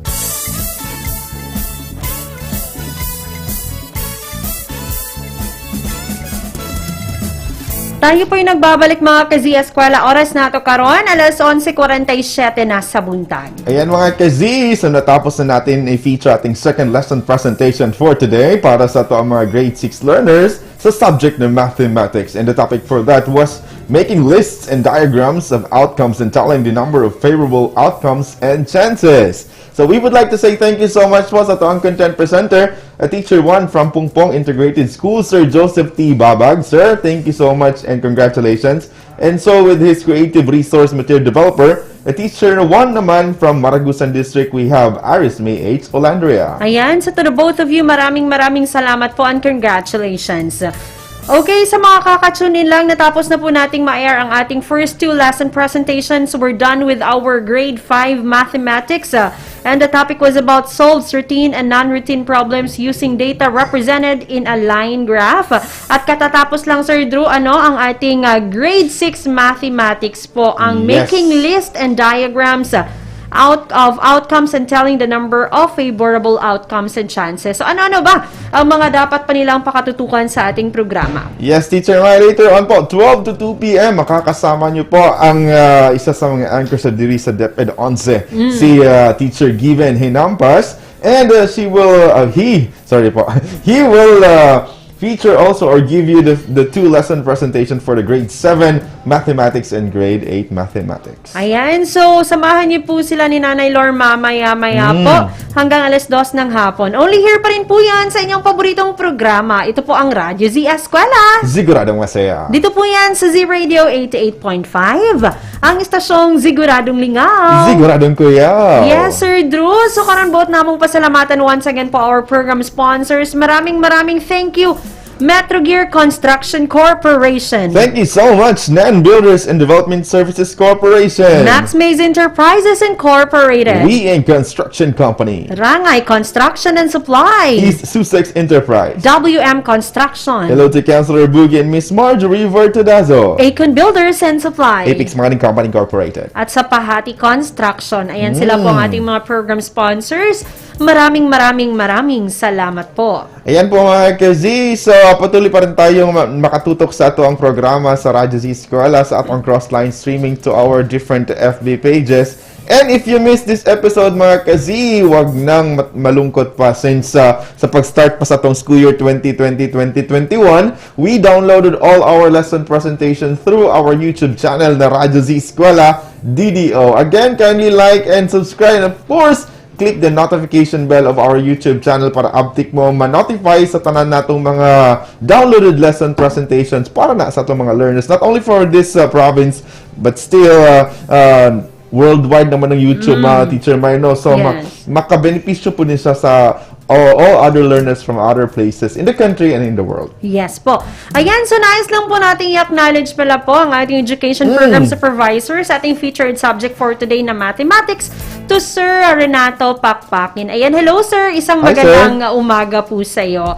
And i-acknowledge na rin po natin ang ating Team Tuesdays, RBI, nga kauban nato karon, no? The persons behind this microphone and camera. We have our VMix operator, nga nadri sa ato ang kiliran, si Sir Tata Akusar. Our beautiful secretariat, Ma'am Irene Lea Celestra Mangohon. Sa ato ang social media and packaging team, Sir Angelo Gutierrez Jr. And later on po mga ka-Z, makakasama ng teacher Nanay Lord Gihano and the teacher Given Hinampas. Ayan. So, mabati gud nila ang ato ang programa adlong tanan, no? From Monday to Sunday. So, murag this will be our final week. Oo, as we end the school year 2020-2021. Diba? So, murag hapit na punta mag-tuig din sa ato ang pagsibya, no? So, daghan kayong salamat nga wag yun mo nibiya namo. And at the same time, so thankful po kahit part sa RBI team. Yes, of course. It's our privilege and honor. Okay, so it's already 11:51 once again sa atong dear learners. Bukas po ang ating attendance link hanggang 2:00 lang po ng hapon. Muna ka mo among gina-encourage, no? Gina-imbitahan to kindly notify us with your attendance. So, unsa to ang link for today, Sir Drew? Yes, our attendance link po ay https://tinyurl.com/Radyo Z-Eskwela July 6. So, naka-flash yan po sa ating mga FB screen. So, uptick na mga learners, grade 5, 6, 7, and 8. At the same time, nakapin din yung atong link sa atong mga comment box section to all our different FB pages. Opo. Ayan, nais lang nating batian ng lahat ng ating mga Zuking listeners, mga ka-Z-Eskwela nga nag-celebrate karon sa ilang mga adlaw na tawhan. It's July 6, 2021. Ayan, happy birthday po sa inyo. And of course, belated happy birthday sa akong pagumangkon na si Jules Jason. Yes, ayan, belated happy birthday. Advance happy birthday sa atong isa sa mga kaubanan din hito, Ma'am Apple Garsota. Hi, Ayan, Ma'am July Apple. celebrant si Ma'am Apple, no? O, ayan, so once again, happy celebration po sa uban ninyong mga okasyon ni na celebrate karon. So Yes. stay safe gyud kanunay. Atong ginapahimangnuan no ang ato ang mga dear listeners nga kung dili ka importante atong mga lakaw, mas tama. maayo nga magstay at home lang sa ata. And please wear your face mask and even facial and sanitize yourself from time to time. Oo, so doon na tayong mga close friends. Yes. Oo, pero ato ag yung i-maintain ang ato ang mga Social distancing. Oo, physical distancing. Ayan po. So mag-ingat po kayo palagi. Hello, happy listening sa mga listeners nato nga nangandam na karon alang sa ilang mga paniudtog. Ang uban nangaon na karong mga orasan, no?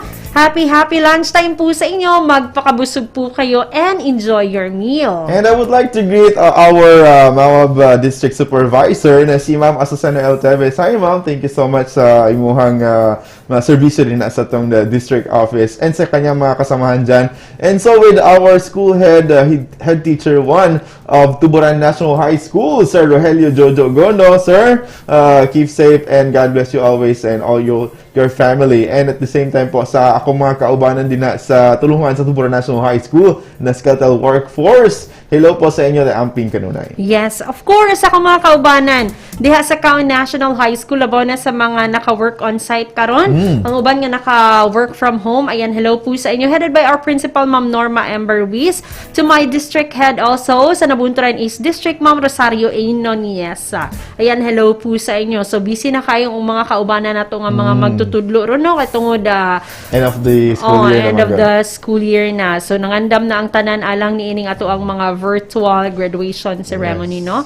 Okay, so keep safe kitang tanan kanunay. Wala na tayong igong oras o kami magpapaalam na po. Maraming thank you. Walang lipatan pa rin. Susunod na si Sir Given Hinampas ang teacher Nanay Lore. So, ito pa rin po ang chinitang maestra ng Nabunturan, Teacher Maymay Resma. Your maestro mga venyo, Teacher Drew Manuel. Saying, ang pingat sa kanunay, dalaygon ang Diyos.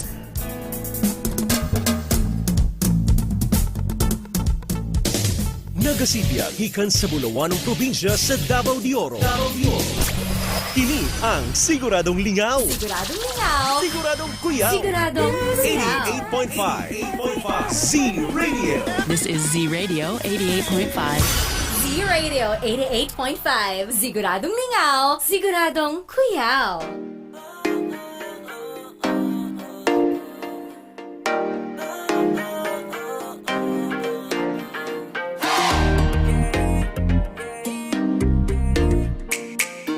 Sugdata ang adlaw with a smile. Tune in na sa radio, in alive.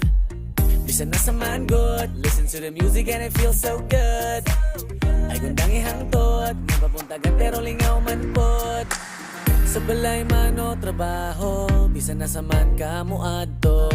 Giving you the best music, diri lang sa Z-Radio. Kahit ang adlaw siguradong lingaw, dili magpaulahi kay siguradong tuyaw. Para sa Bulawanon na probinsya, Z-Radio. Sa Bulawanon na pasilya, Z-Radio. Kahit ang adlaw siguradong lingaw, dili magpaulahi kay siguradong tuyaw. Para sa Bulawanon na probinsya, Z-Radio. Sa Bulawanon na pagsibya, Z-Radio. Don't stop. Sa Z-Radio, tagaan mong lingaw. Kahit giving you the best music and everything, that's what make us proud. So turn your radio up, don't stop. Chillin' while tune in sa radio. All day, all night, diri lang sa Z-Radio. Isang uga sa pakapadulong, sa balay man o trabaho. Giving you the best music and everything, diri lang sa Z-Radio. Kahit ang adlaw siguradong lingaw, dili magpaulahi kay siguradong tuyaw. Para sa Bulawanon na probinsya, Z-Radio. Sa Bulawanon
Usa ka ba ka techie? Pindot dire, pindot dito.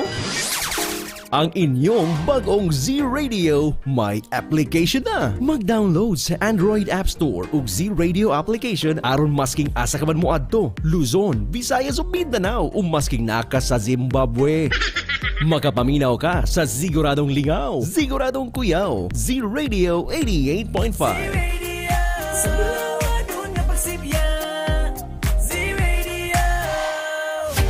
State of the Province. State of the Province. Mga katikaran, kalambuan, news and current affairs ug uban pang mga nagunang panghitabo sa Davao de Oro Province sa pagdumala ni Governor J.V. Tyrone Uy ilalom sa mas gipakusog nga serbisyong walang iwanan. Aksyon agad, oro mismo.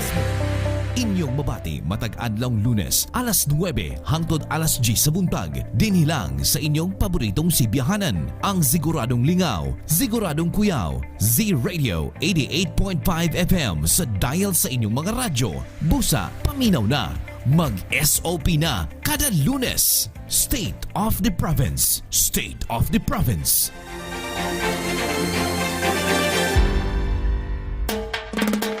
Pre, unsa din ang 88.5? Z-Radio. Unsa man po ng Z-Radio? 88.5. Kuya, oy! Ma 88.5 o Z-Radio man, kamo na minaw sa Siguradong Lingaw, Siguradong Kuyaw, Z-Radio 88.5.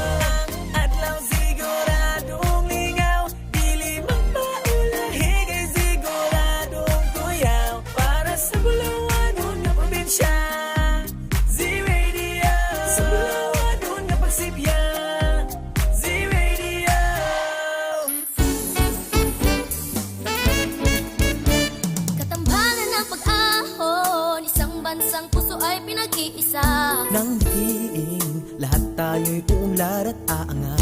Ganyan tayo, kabrigada, diwa ng bayanihan, atin ang hanggang simula. Man ang mararating, mananatiling tayo ay magkasangga. Dahil sa tuwing kasama ka, kabayan at kabrigada, lahat ang ikawin gawin, bigat ay kayang buhatin. Ang pusong brigada, paalala ay pinapaganda. Pusong brigada, eskwela, walang iwanan tayo.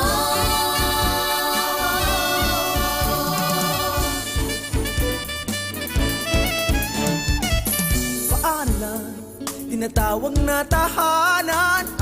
Aalagaan, patuloy pagyamanin, kulay at tinig, panatilihin natin. Kapit lang, sama-sama, walang iwanan, mananatiling magkasangga. langit ay kakampiling natin. Ano man ang mararating, mananatiling tayo ay magkasangga. Dahil sa tuwing kasama ka, kabayan at kabrigada, lahat ay kayang gawin, bigat ay kayang buhatin. Pusong brigada, eskwela, walang iwanan tayo. Walang iwanan tayo.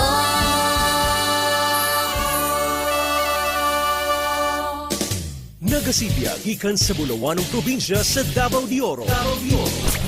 Kini ang Siguradong Lingaw, Siguradong Lingaw, Siguradong Kuyaw, Siguradong Kuyaw, 88.5 Z-Radio. This is Z-Radio 88.5. Z-Radio 88.5, Siguradong Lingaw, Siguradong Kuyaw. Z-Radio 88.5.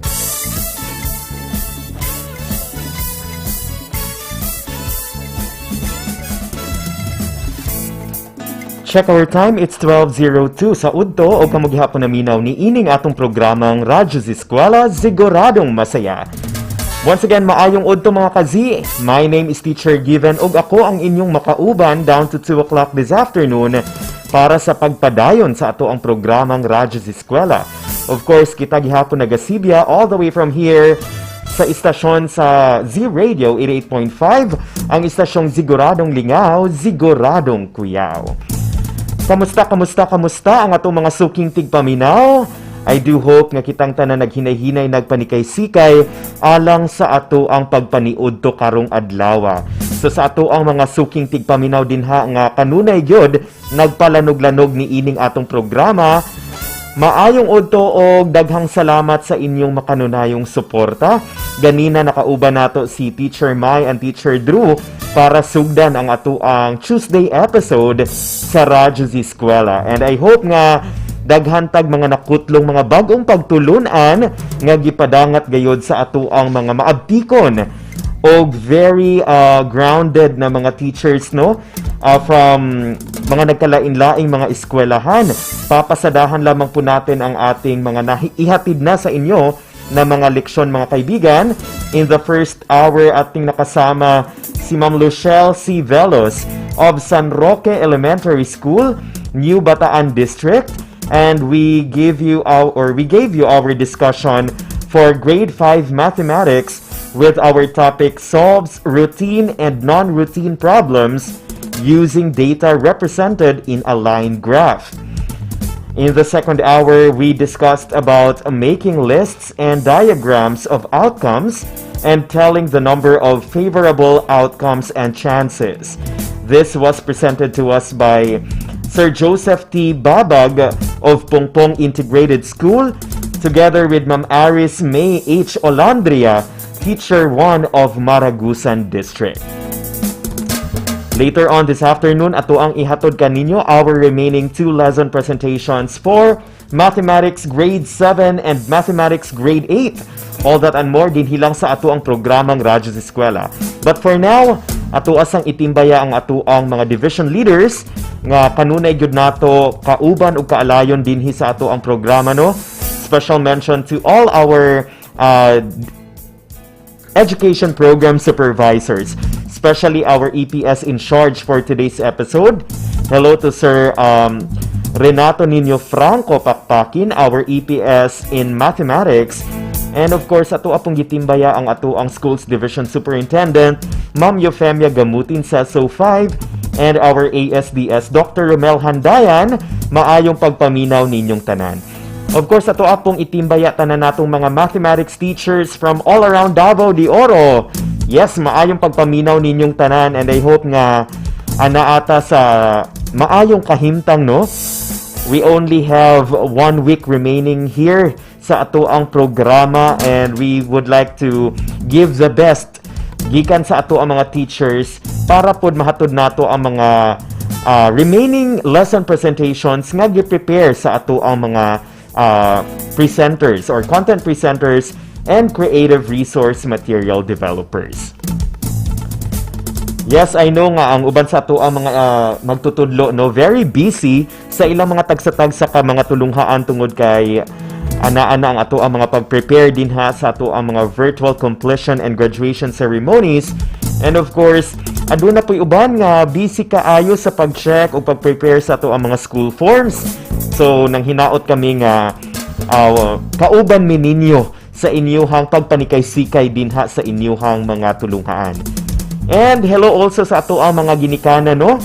Ato apong gina-recognize and gina-acknowledge gyud ang effort o contribution sa ato ang mga ginikanan panahon sa atong pagpahigayon ni ining new normal education.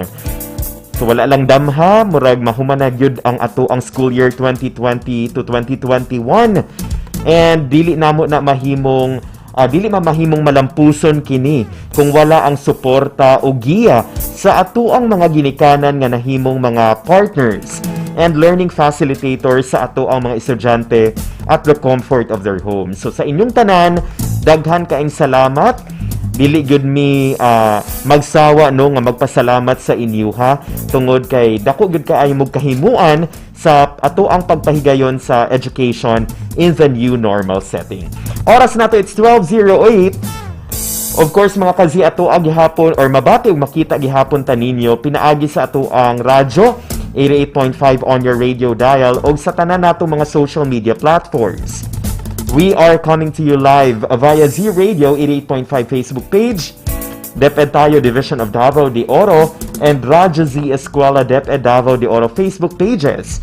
We are also live right now sa ato ang YouTube channel at Radyo Z-Eskwela DDO. Again, Radyo Z-Eskwela DDO. We would like also to acknowledge or to encourage everyone to please take part sa ating discussion by of course commenting and sending your queries pinaagi sa ato ang mga comment boxes. Please find time also to fill out our attendance link for today. Naka-flash po yan sa ating screen. That's at https://tinyurl.com/Radyo Z-Eskwela July 6. Yes, check our time. It's 12:09 in the afternoon, and that time check is being brought to us by Kanaway Builders Corporation and Phoenix Corvada Tagum Gasoline Station. Right now, atuan ang ihatod kaninyo our third lesson presentation for today. This is for grade 7 mathematics. This will be presented to us by Sir Joseph Z. Rizon, Teacher 3 of Pantuca National High School, with Sir Roy Y. Matanlong, Teacher 1, also from the same school, the Creative Resource Material Developer. And we will be talking about real-life problems that can be solved by statistics. Let's make this final episodes in mathematics a full blast of unforgettable math-citing learning experience along with our math galing teachers. Uban ko ninyo mga kazi, my name is Teacher Given og tara na, magklase na ta.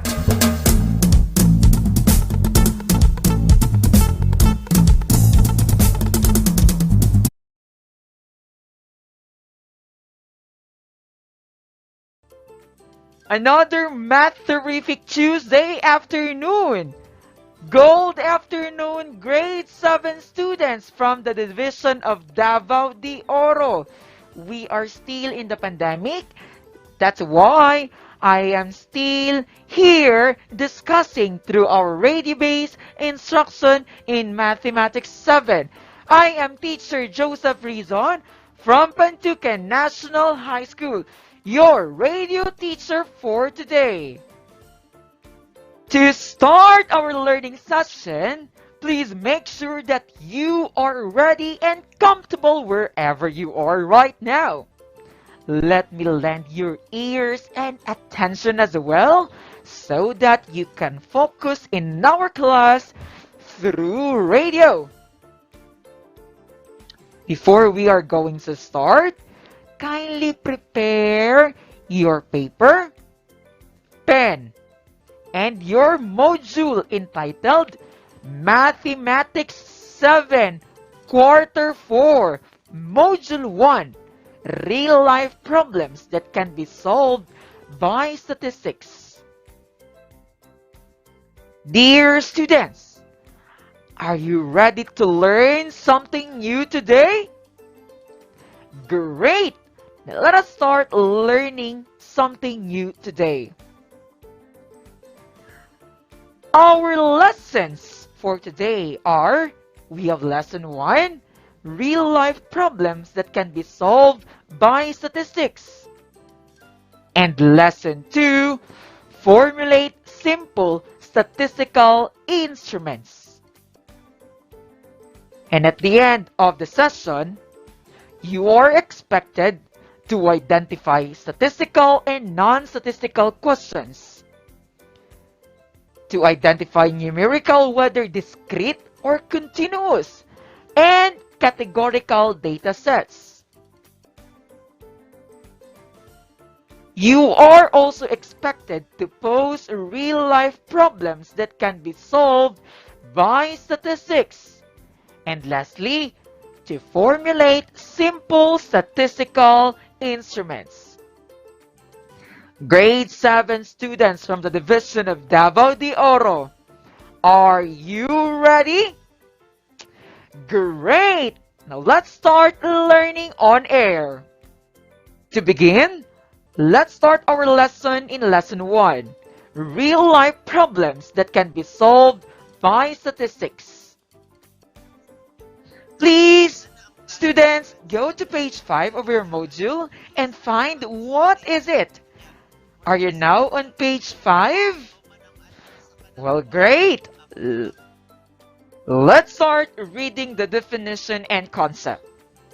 As defined in your module, Statistics is a branch of applied mathematics specializing in procedures for collecting, organizing, presenting, analyzing, and interpreting data from observations. It involves much more than simply drawing graphs and computing averages. In education, it is frequently used to describe test results, while in science, the data resulting from experiment must be collected and analyzed. The other usage of statistics can be used in manufacturers, which can provide better products at reasonable cost using statistical quality control techniques. And in government, many kinds of statistical data are collected all the time. And another definition and concept of statistics, a knowledge of statistics can help you become more critical in your analysis of information. Hence, you will not be misled by manufactured polls, graphs, and averages. Take note of that, students. In statistics, statistical question is a question that can be answered by collecting data that vary. There are two types of data in statistical questions. First, the numerical. Second, the categorical. Let us define first numerical data. Numerical data set are those in numerical form which are either continuous or discrete. Discrete data, it is a form of data that can be counted finitely. Examples: the number of boys and girls in grade 7 per section. The result of rolling 3 dice. The number of books in the shelves. These are the examples for discrete data. While continuous data are measurements that can take any value from an infinite range. Examples: the height of grade 7 students, the age of person, and the distance traveled by an airplane over time. The second type of data is the categorical data. It is a form of data that take non-numerical values such as colors, information or questions that are answerable by yes or no, labels, etc. Example: large, medium, and small. Examples: since our country is infected with coronavirus, do you follow the health protocols given by the Department of Health? Another example: winter melon is my favorite milk tea flavor. And last is, blue signifies calmness, tranquility, relaxation, and peace. There are steps in solving real-life problem using statistics. Step 1. Pose the question that can be answered by data. Step 2. Determine a plan to collect data. Step 3. Organize and summarize the data. Step 4. Interpret the results and answer the question posed in step 1 using the organized and summarized data. This time, let us take a look at these statistical questions. Example of statistical questions are: how many hours does the grade 7 students spend time in studying? That is an example of statistical question since it is a form of summarizing question. How about the next question? Do the grade 7 students spend more time in social media than studying? That is an example of statistical question since it is a form comparing question. Next question. Do students who spend more time in studying do better in exam? This question is a form of relationship question. How about the non-statistical questions? These are the examples of non-statistical questions. First, how old are you? Second, what is your favorite subject? And third, how many siblings does Elise have? Take note, students. The examples provided in non-statistical questions are non-statistical because it has a definite answer and do not need data to be gathered. This is an example of sample problem. Let me read it to you. Please go to page 6 of your module and find a sample problem. Are you now on page 6? Great. On January 20, 2020, the first case of COVID-19 was reported in the Philippines. This event was followed by the declaration of the COVID-19 outbreak as a global pandemic by the WHO on March 11, 2020. To solve this problem, data are gathered to answer the following statistical questions. The first question: how many people in every province of the country are being infected by the virus daily? What sectors of the society are severely affected by the pandemic? The third, among age groups of people in the country who are most vulnerable to be infected by the virus. And the last question, how long do people recover from the virus? What is now your observation with the questions? The questions are in a form of statistical questions. The data needed to answer the question have different in nature. The number of people infected by the virus, which refer to question number 1 of our sample problem, is a discrete data. The time it takes for the people to recover from the virus, which refers to question number 4, is a continuous data.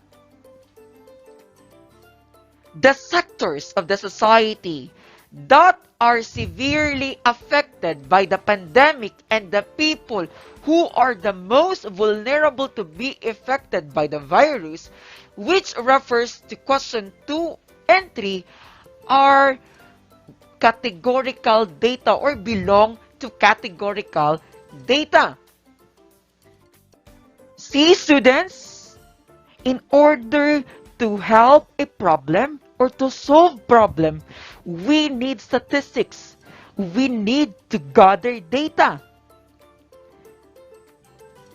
To give more importance about statistics, please go to page 7 of your module and answer what I have learned. Letter B, and answer numbers 1 to 10. We will check your answers after this break. Don't go away, students. We'll be right back.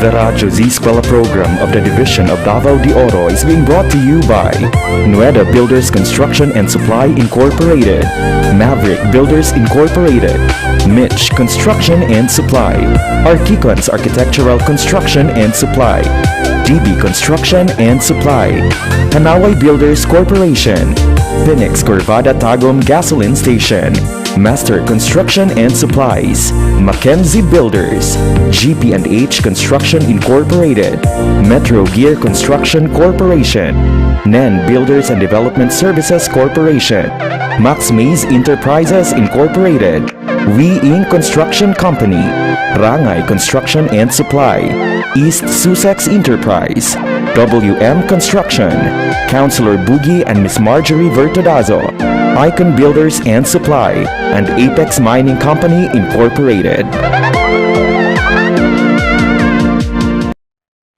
And we are back, students. This time, let us check your answers on the activity given to you before the break. On the activity given to you before our break on what I have learned part, you need to identify whether the following statements is categorical, discrete, or continuous data. We have number 1, the volume of a prism. Number 2, hours of sleep of a high school students. And number 3, the weight of a sack of rice. Number 4, the height of a pineapple plant. Number 5, the eye color of my pets. Number 6, the brand of the ball pens in a class. Number 7, the number of students in a class. Number 8, the number of languages spoken by Jose Rizal. Number 9, the list of SSG officers.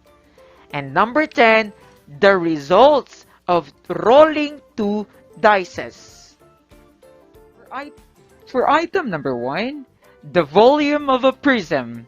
The answer is continuous. For item number 2, hours of sleep of a high school student. The answer is continuous. For item number 3, the weight of a sack of rice. The answer is continuous. Item number 4, the height of a pineapple plant. The answer is continuous. For item number 5, eye color of my pets. The answer is categorical. And for item number 6, brand of a ball pen in a class. The answer is categorical. And for item number 7, the number of students in a class. The answer is discrete. How about for number 8? The number of languages spoken by Jose Rizal. The answer is discrete.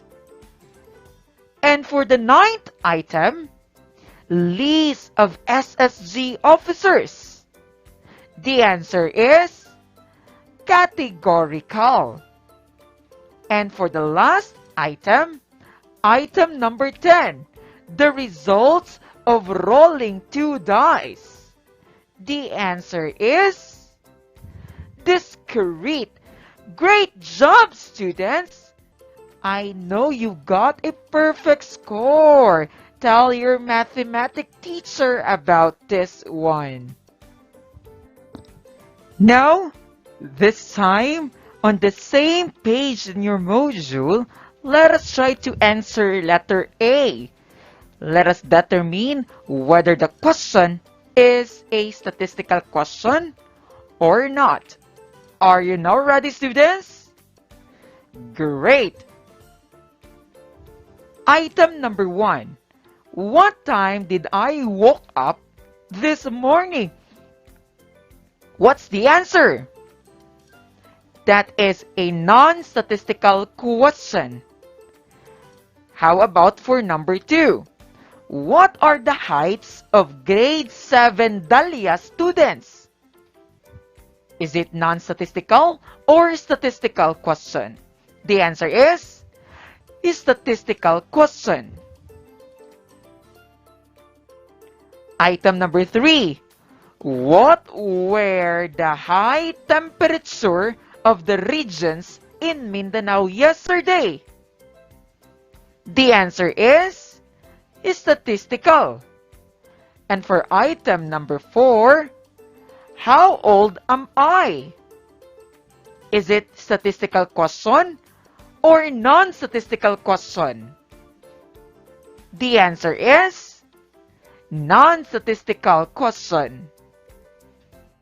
And for the last item, do students want face-to-face classes than online classes? Is that statistical question or non-statistical question? What do you think, students? The answer is statistical questions. Great job, students!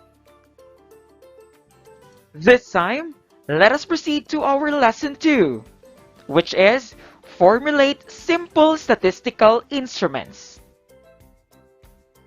There are different statistical instruments that can be formulated and used to gather data depending on the needs. Listed below are some of the statistical instruments, such as observation, interviews, focus group discussions, questionnaire, and survey. Let's start discussing observations. It focuses in determining the changes in the attitude, characteristics, and behavior of people or other subjects. This technique includes watching and recording actions and behavior. Interview.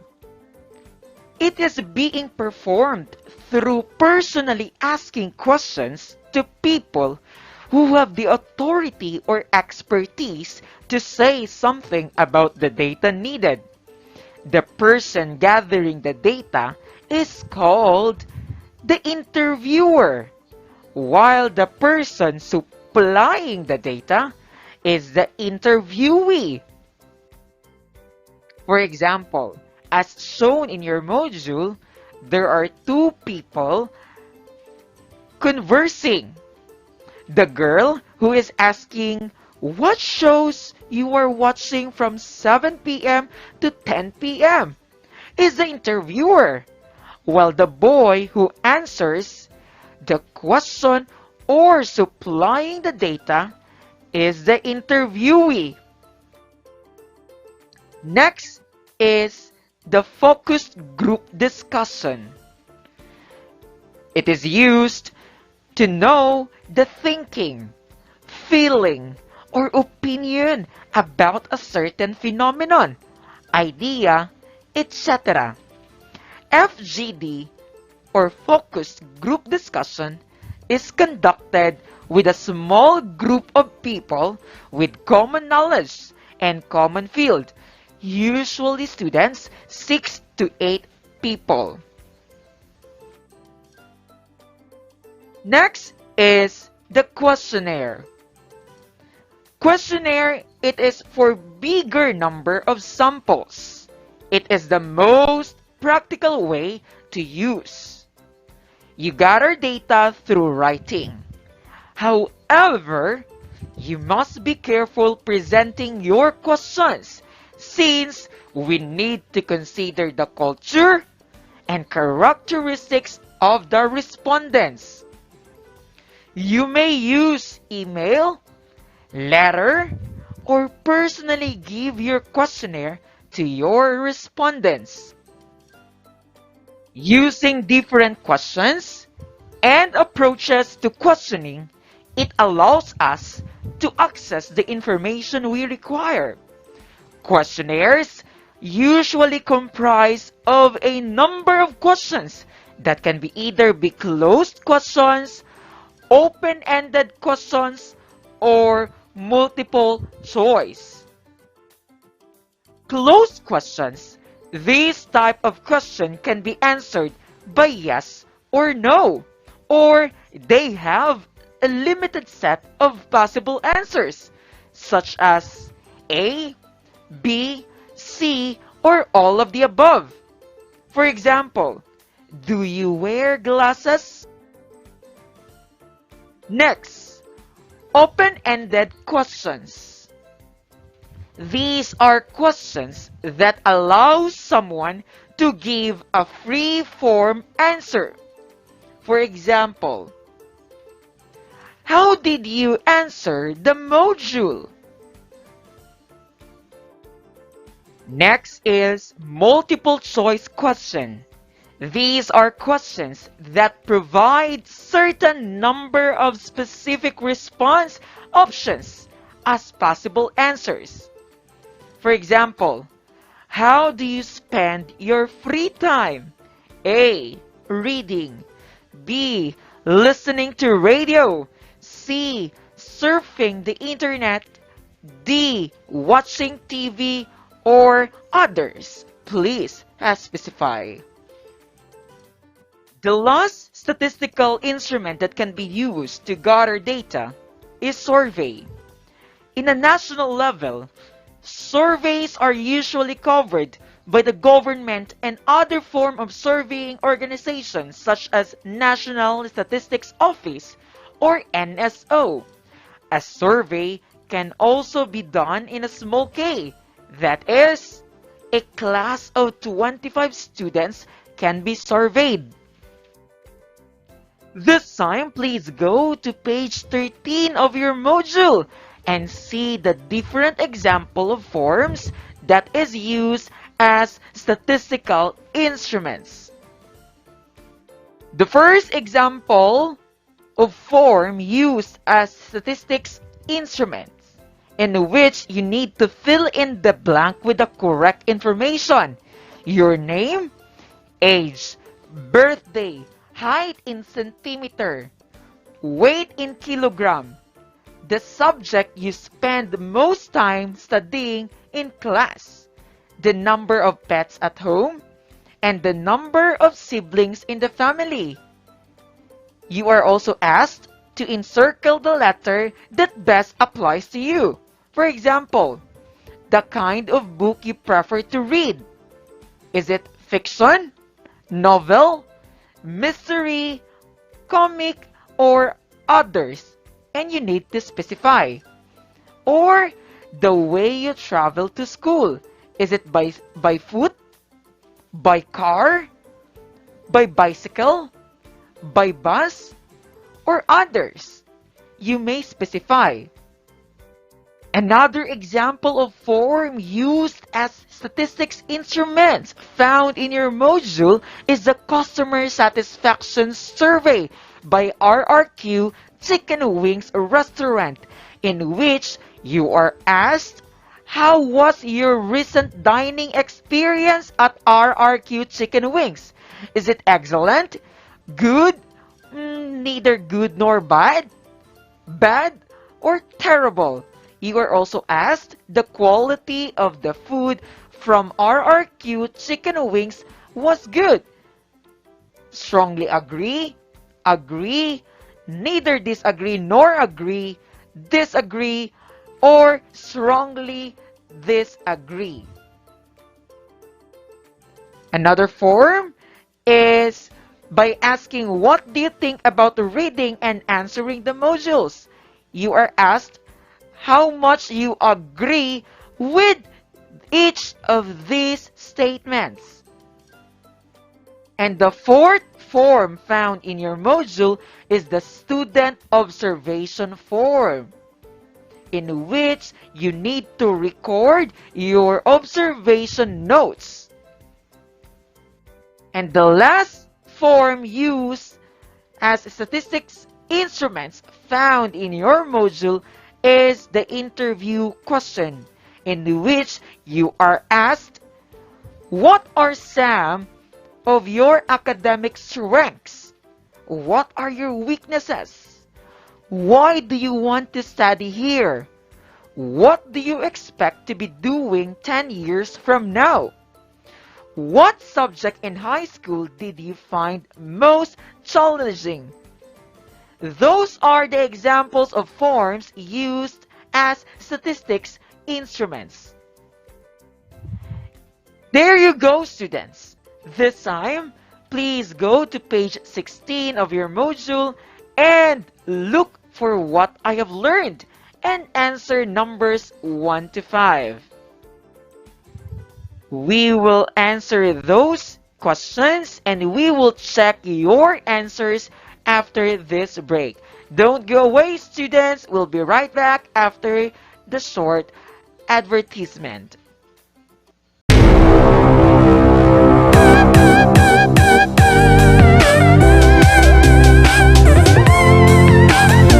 The Radyo Z-Eskwela program of the Division of Davao de Oro is being brought to you by Nueda Builders Construction and Supply Incorporated, Maverick Builders Incorporated, Mitch Construction and Supply, Archicons Architectural Construction and Supply, DB Construction and Supply, Hanaway Builders Corporation, Phoenix Corvada Tagum Gasoline Station, Master Construction and Supplies, Mackenzie Builders, GP&H Construction Incorporated, Metro Gear Construction Corporation, NEN Builders and Development Services Corporation, Max Mays Enterprises Incorporated, We Inc. Construction Company, Rangay Construction and Supply, East Sussex Enterprise, WM Construction, Councilor Boogie and Miss Marjorie Vertodazo, Icon Builders and Supply, and Apex Mining Company Incorporated.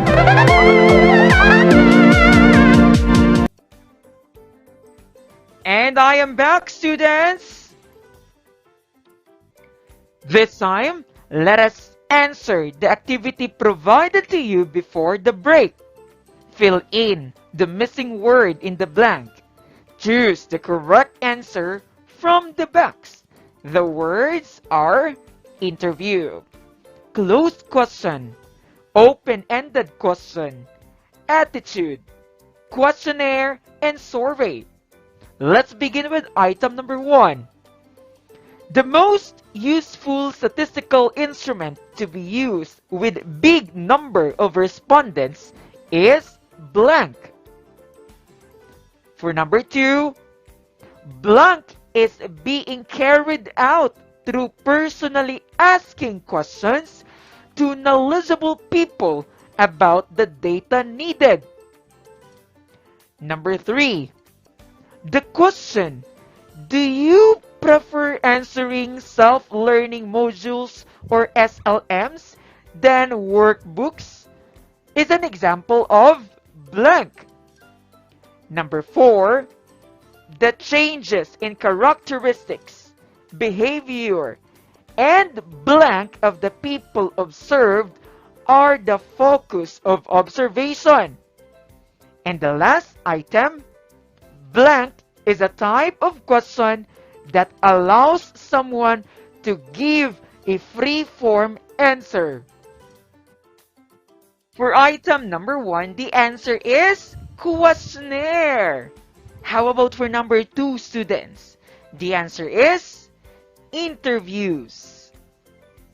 For item number 3, the answer is closed question. For item number 4, The answer is attitude. And for the last item, item number 5, the answer is open-ended question. Great job, students! I know you got a perfect score. Please tell your math teacher about your score. And we are almost done, students. This time, let's have a recapitulation of what we have discussed. For lesson 1, the real-life problems that can be solved by statistics. We all know that statistics is a branch of applied mathematics specializing in procedures for collecting, organizing, presenting, analyzing, and interpreting data from observations. In statistics, a question can be answered by collecting categorical. Numerical data set are those in numerical form, which are either continuous or discrete.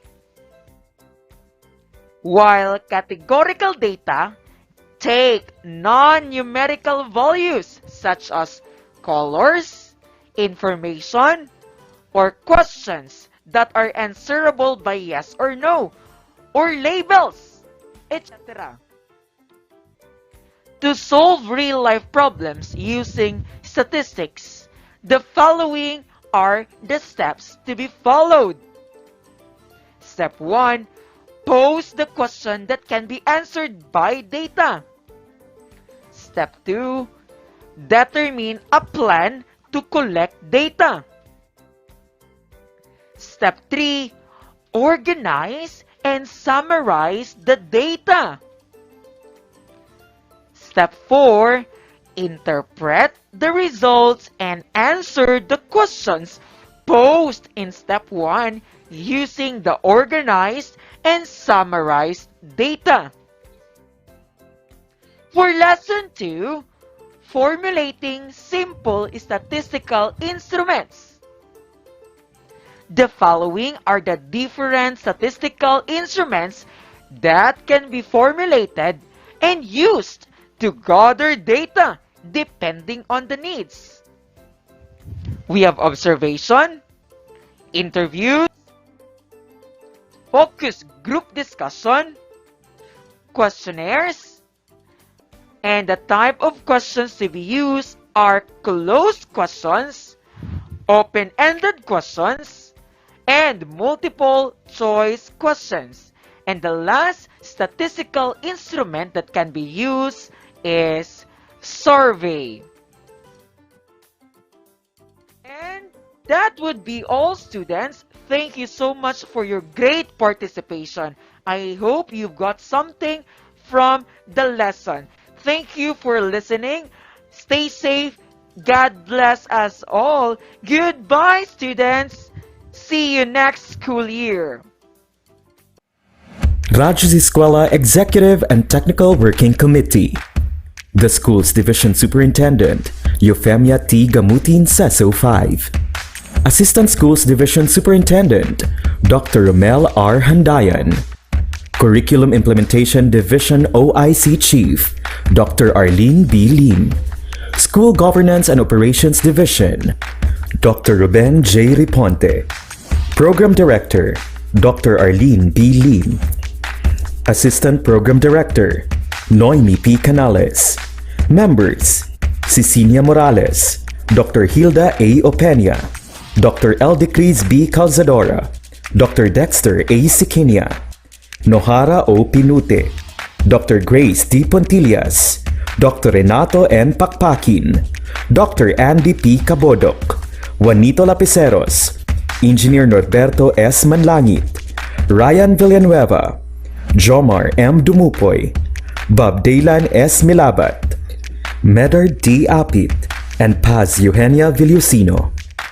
Technical Working Committee, Production and Communications, Lorely E. Quijano, Given G. Hinampas, Judiland T. U, Donna D. T. Bolivar, Mary Rose N. Resma, Riwen C. Manuel, Irene Lea C. Manguhon and Bessie Aya N. Banyes.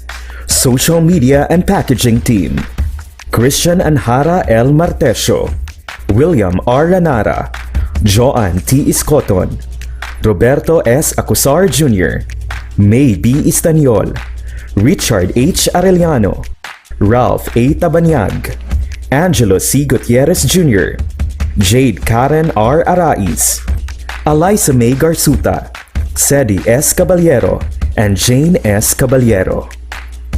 Sa Radyo Z-Eskwela, siguradong masaya. Right and only here at Z Radio 88.5, ang istasyong siguradong lingaw, siguradong kuyaw.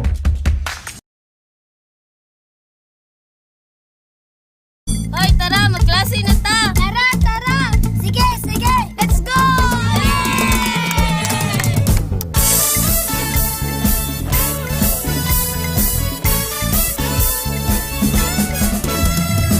Kunin na ang radyo, hanapin ang Z-Radio. Halika na at makinig, mag-aaral tayo! Sa Radyo Z-Eskwela, makinig, matuto. Sa Radyo Z-Eskwela, may matutuhang bago. Sa Radyo Z-Eskwela, siguradong masaya. Davao de Oro, Radyo Z-Eskwela.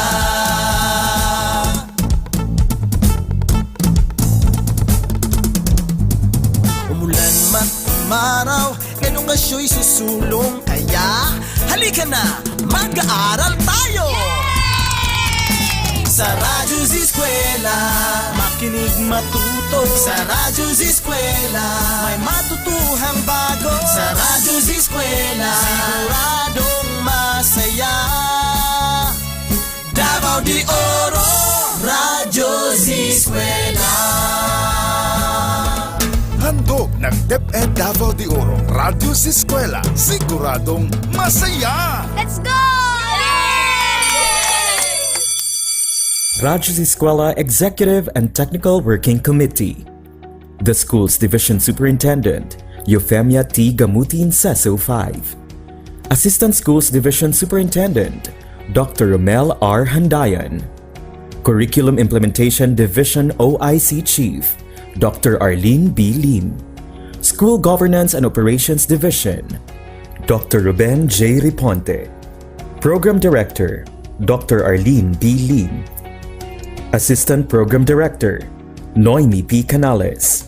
Members, Cecilia Morales, Dr. Hilda A. Opeña, Dr. Eldecris B. Calzadora, Dr. Dexter A. Siquinia, Nohara O. Pinute, Dr. Grace D. Pontillas, Dr. Renato N. Pakpakin, Dr. Andy P. Cabodok, Juanito Lapiceros, Engineer Norberto S. Manlangit, Ryan Villanueva, Jomar M. Dumupoy, Bob Daylan S. Milabat, Medard D. Apit, and Paz Eugenia Villusino. Technical Working Committee, Production and Communications, Lorely E. Quijano, Given G. Hinampas, Judilan T. Yu, Donna D. T. Bolifer, Mary Rose N. Resma, Riwen C. Manuel, Irene Lea C. Manguhon, and Bessie Aya N. Banyes. Social Media and Packaging Team, Christian Anhara L. Martesio, William R. Lanara, Joan T. Iscoton, Roberto S. Acusar Jr., May B. Istaniol, Richard H. Arellano, Ralph A. Tabanyag, Angelo C. Gutierrez Jr., Jade Karen R. Arais, Eliza May Garsuta, Sedi S. Caballero, and Jane S. Caballero. Sa Radyo Z-Eskwela, siguradong masaya. Right and only here at Z Radio 88.5, ang istasyong siguradong lingaw, siguradong kuyaw.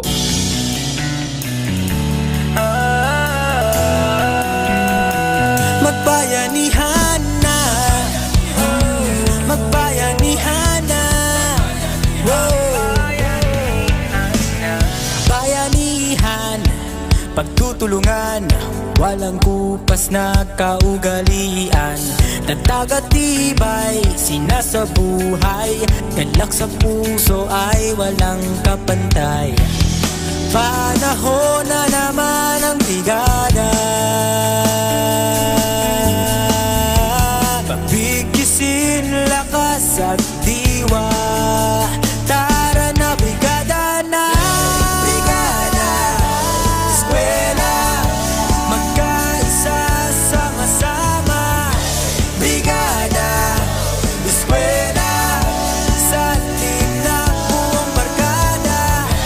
Brigada, eskwela, kilos na pagbayanihan na. Ikaw ako, tayong lahat, hawak kamay, sabay-sabay, kapit-bisig, buong bayan.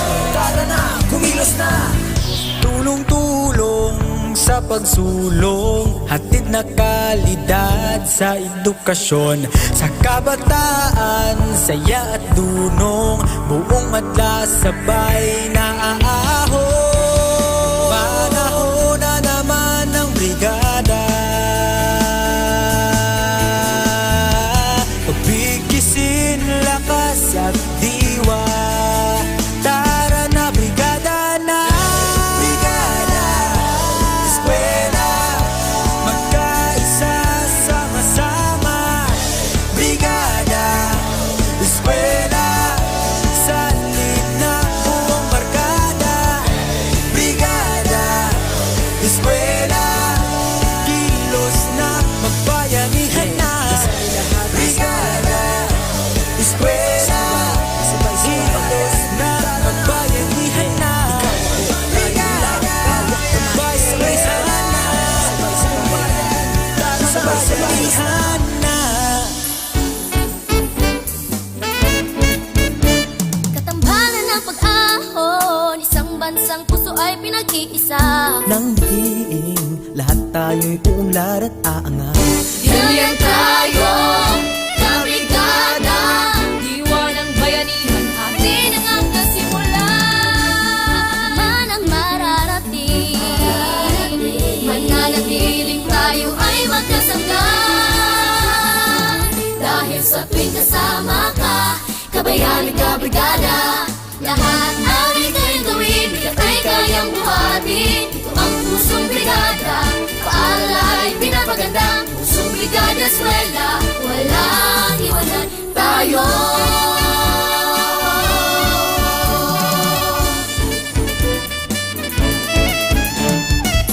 Paalan, tinatawag na tahanan. Aalagaan, patuloy pagyamanin, kulay at tinig, panatilihin natin. Ito lang, Kapit lang, sama-sama, walang iwanan. mananatiling magkasangga. Langit ay kakampiling natin. Ano man ang mararating, mananatiling tayo ay magkasangga. Dahil sa tuwing kasama ka, kabayani ka brigada. Lahat ay kayang gawin, bigat ay kayang buhatin. Pusong brigada, eskwela, walang iwanan tayo. Walang iwanan tayo.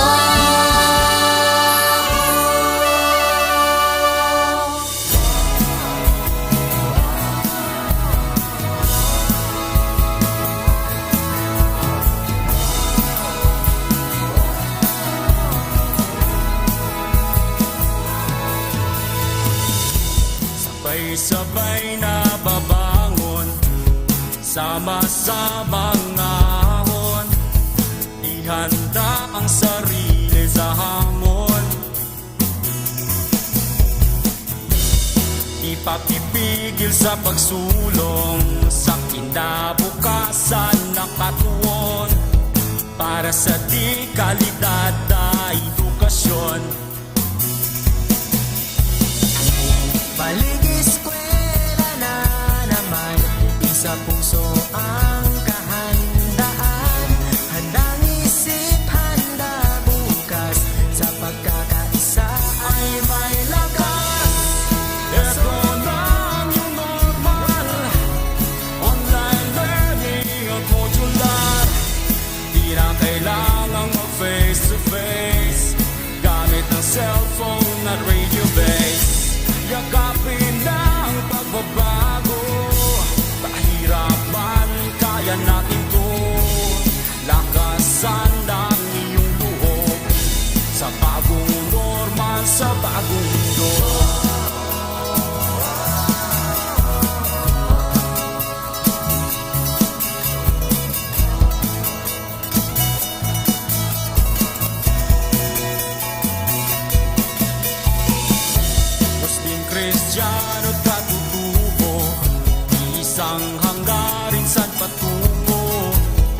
Ipagpatuloy pag-aaral mo, tagumpay ay naghihintay sa'yo.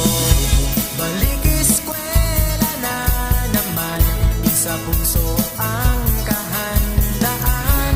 Handang isip, handa bukas, sa pagkakaisa ay may lakas. Ito na ang new normal, online learning at modular.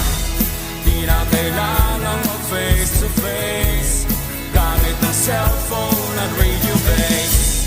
Yakapin na ang pagbabago, pahirapan, kaya natin to. Lakasan ng iyong loob, sa bagong normal, sa bagong mundo. Isang alang-alang natin ang ating kaligtasan, sa bawat oras at panahon, magpakailanman. Hangad palagi ng ating paaralan ang matuto, gayon din maging ligtas ang kabataan. Tayo ay magkaisa, halina't sama-sama, kasali lahat, kasama lahat, para sa lahat. Pilipinas, maghanda ka na, balik eskwela na, tara. Tayong lahat, sabay-sabay, pagkakaisa ay may lakas. Ito na ang new normal, online learning at modular. Di na kailangang mag-face to face, gamit ng cellphone at radio base. Yakapin na ang pagbabago, pahirapan, kaya natin to. Lakasan ng iyong loob, sa bagong normal, sa bagong mundo. Sa bagong normal, sa bagong mundo. Sa bagong normal, sa bagong mundo.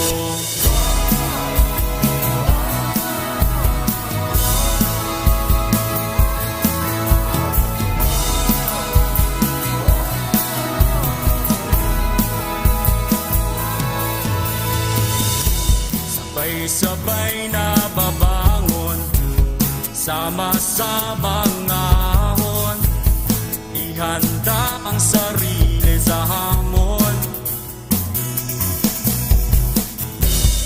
Ipapipigil sa pagsulong, sa kinabukasan na katuon, para sa di kalidad na edukasyon. Balik eskwela na naman, isa puso ang kahandaan. Handang isip, handa bukas, sa pagkakaisa ay may lakas. Ito na ang new normal, online learning at modular. Di na kailangang mag-face to face, gamit ng cellphone at radio base. Yakapin na ang pagbabago, pahirapan, kaya natin to. Lakasan ng iyong loob, sa bagong normal, sa bagong mundo.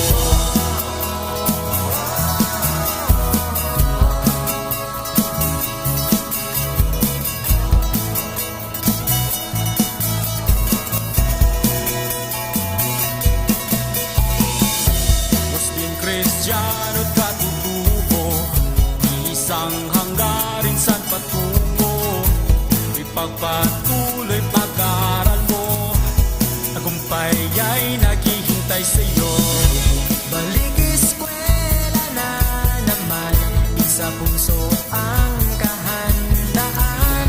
Handang isip, handa bukas, sa pagkakaisa ay may lakas. Ito na ang new normal, online learning at modular. Di na kailangang mag-face to face, gamit ng cellphone at radio base. Yakapin na ang pagbabago, pahirapan, kaya natin to. Lakasan ng iyong loob, sa bagong normal, sa bagong mundo. Isang alang-alang natin ang ating kaligtasan, sa bawat oras at panahon, magpakailanman. Hangad palagi ng ating paaralan ang matuto, gayon din maging ligtas ang kabataan. Tayo ay magkaisa, halina't sama-sama, kasali lahat, kasama lahat, para sa lahat. Pilipinas, maghanda ka na, balik eskwela na, tara. Tayong lahat sabay-sabay, pagkakaisa ay may lakas. Ito na ang new normal, online learning at modular.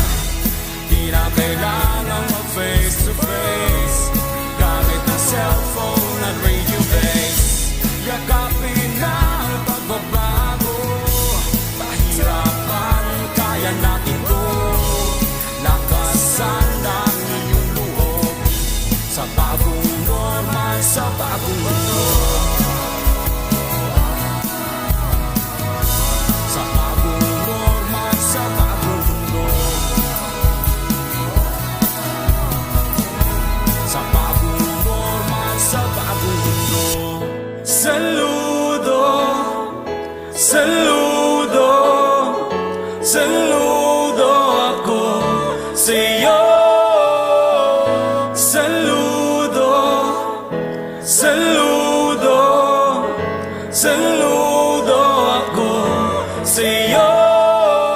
Di mo alintana mga batikos at pangungutya, lalong-lalo na sa panahon ng pandemya.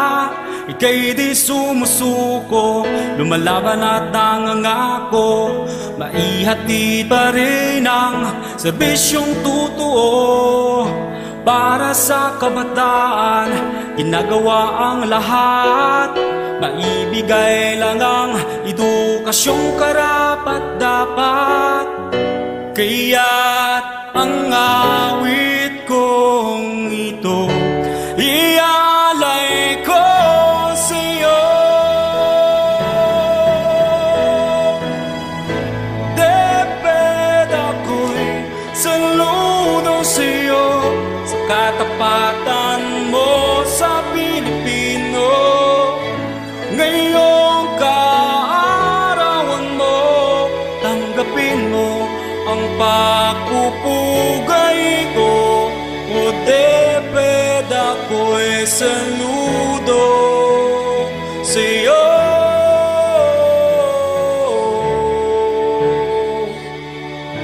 Saludo, saludo, saludo ako sa'yo.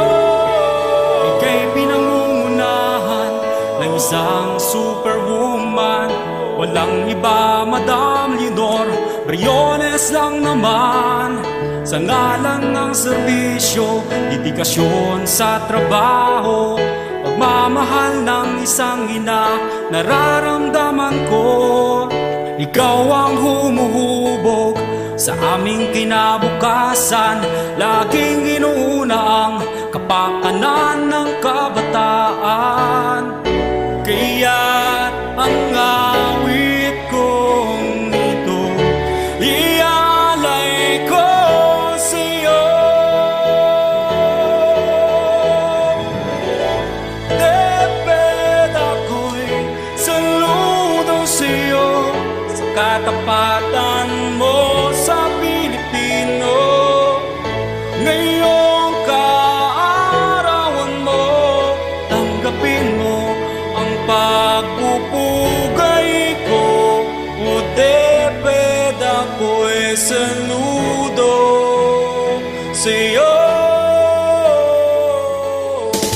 Nagasilya gikan sa Bulawanong probinsya sa Davao de Oro. Kini ang Siguradong Lingaw. Siguradong lingaw. Siguradong kuyaw. Siguradong kuyaw. 88.5 Z-Radio. This is Z-Radio 88.5. Z-Radio 88.5. Siguradong lingaw. Siguradong kuyaw. Z-Radio 88.5. Oras nato, it's 1:08 in the afternoon og oras sa ka nato sa Pahati Construction and Apex Mining Company Incorporated. Mga ka-Z, welcome back po sa ating programang Radyo Z-Eskwela, Siguradong Masaya. And you are still with me. My name is Teacher Given. And atuan ang nahatod kaninyo mga kaigsuunan, our lesson presentation for Grade 7 Mathematics. pasalamatan nato no ang atong content presenter si Sir Joseph Rizon of Pantuca National High School, kauban si Sir Roy Y. Matandlong, also from Pantuca National High School, and we have discussed our topic about real-life problems that can be solved by statistics. Nang hinaot kami nga daghantag mga nakutlo ato, ilabi na ang ato ang mga learners sa grade 7 mathematics. Padayon na sa pagpaminaw mga kazi, kay ato nadayong isunod ang ato ang last and final lesson presentation for today. This is for grade 8 mathematics with our topic, parallel lines and perpendicular lines. This will be presented to us by Ma'am Michelle E. Niere of Tambungo National High School with Ma'am Shana May D. Pantinople of New Bataan National High School. Time now, it's 1:10. Uban ko ninyo, my name is Teacher Given. Tara na, magklase na ta.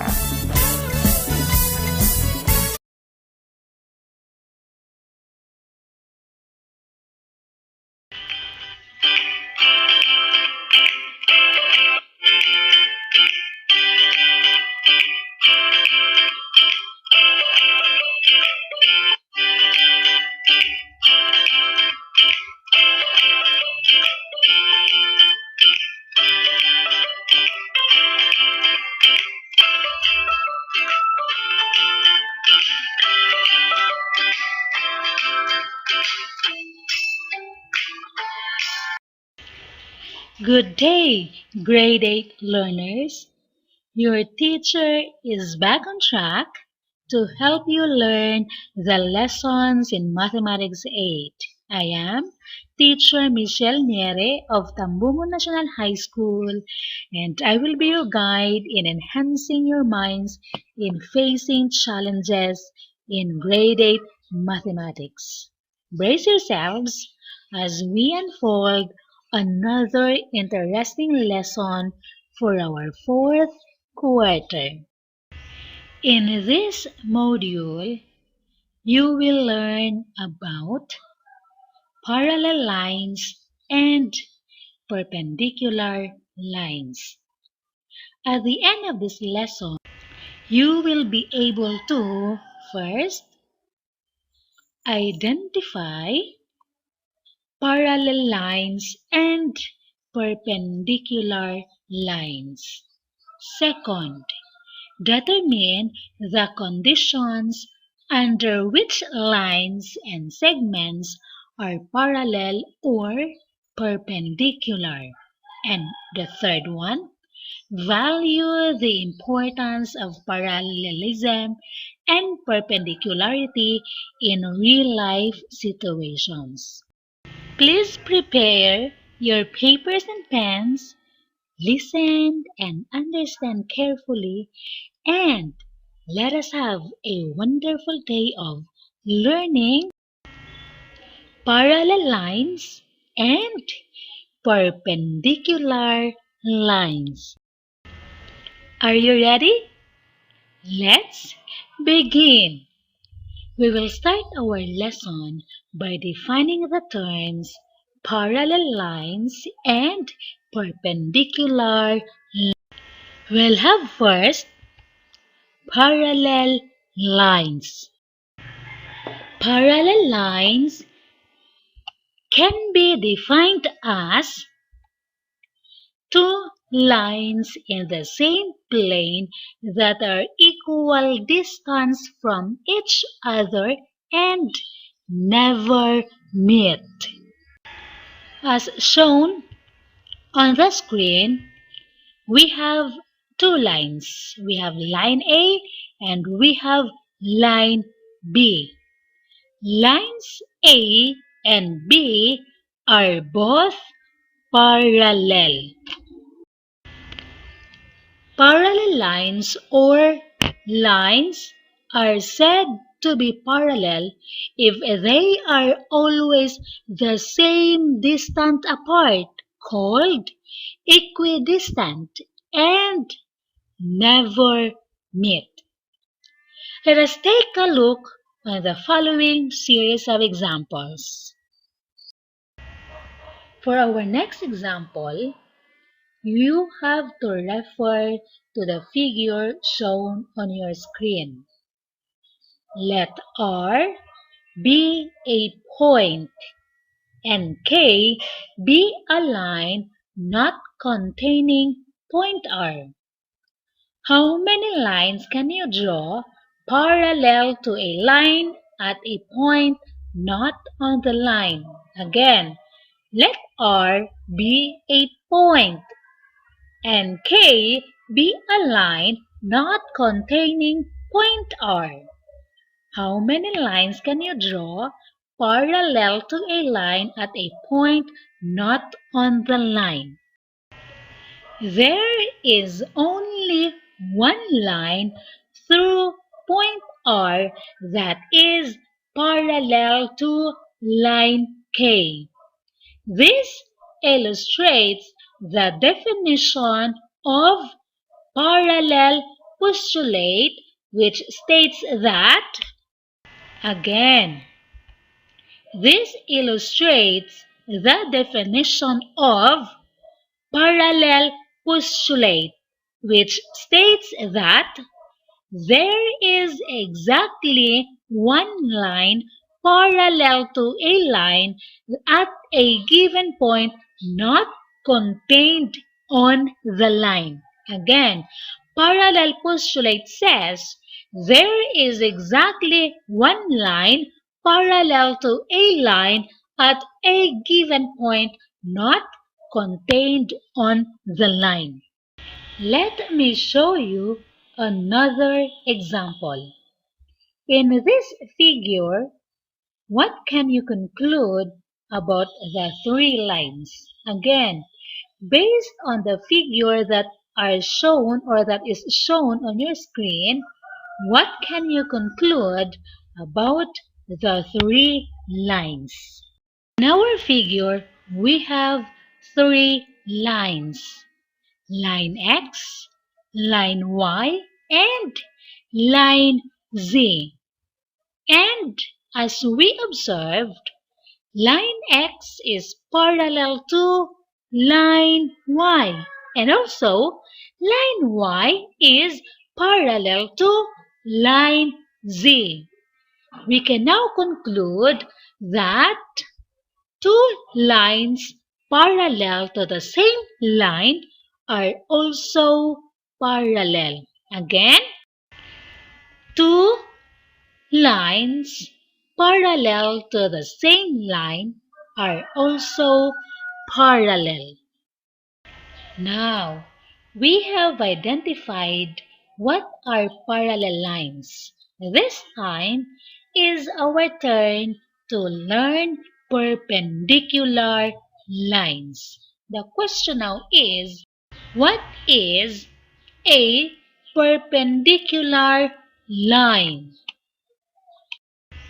In this module, you will learn about parallel lines and perpendicular lines. In our figure, we have two intersecting lines, and the two intersecting lines formed two right angles. Therefore, the two intersecting lines are perpendicular lines. We have another term involving perpendicular lines, and that term is what we call the perpendicular bisector. A perpendicular bisector is a line segment which intersects another line perpendicularly and divides it into two equal parts. Again, a perpendicular bisector is a line segment which intersects another line perpendicularly and divides it into two equal parts. Again, a perpendicular bisector is a line segment which intersects another line perpendicularly and divides it into two equal parts. In our illustration, as shown on your screen, we have the perpendicular bisector P. It divides the line XZ into two equally. We have the line XY and we have the line YZ, or we have the segment XY and the segment YZ. We can now say that line segment XY is congruent to line segment YZ. Remember that perpendicular lines are lines that intersect at a right angle with a degree measure of 90. Now, the distance between two parallel lines is the perpendicular distance between one of the lines and any point on the other line. Recall also that the small rectangle drawn on intersecting lines indicates a right angle, and parallel lines and perpendicular lines. To prove that two lines are perpendicular, you must show that one of the following theorems is true. Before we will discuss the theorems to be considered true for a line or for two lines to be perpendicular, let us have first our short break. Now, we have identified what are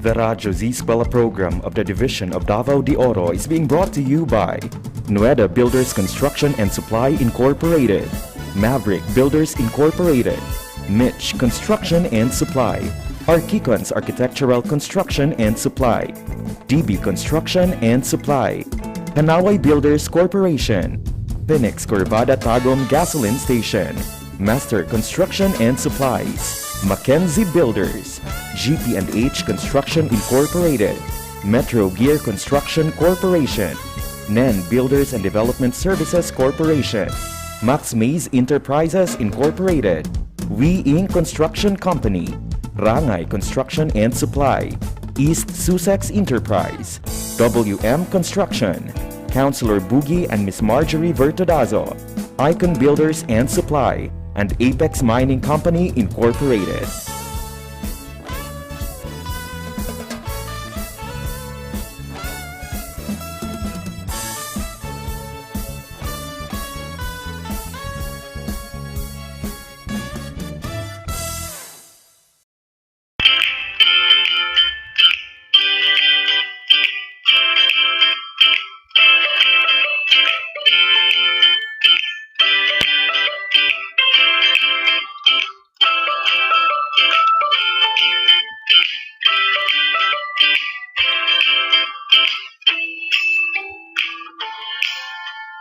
Hello students!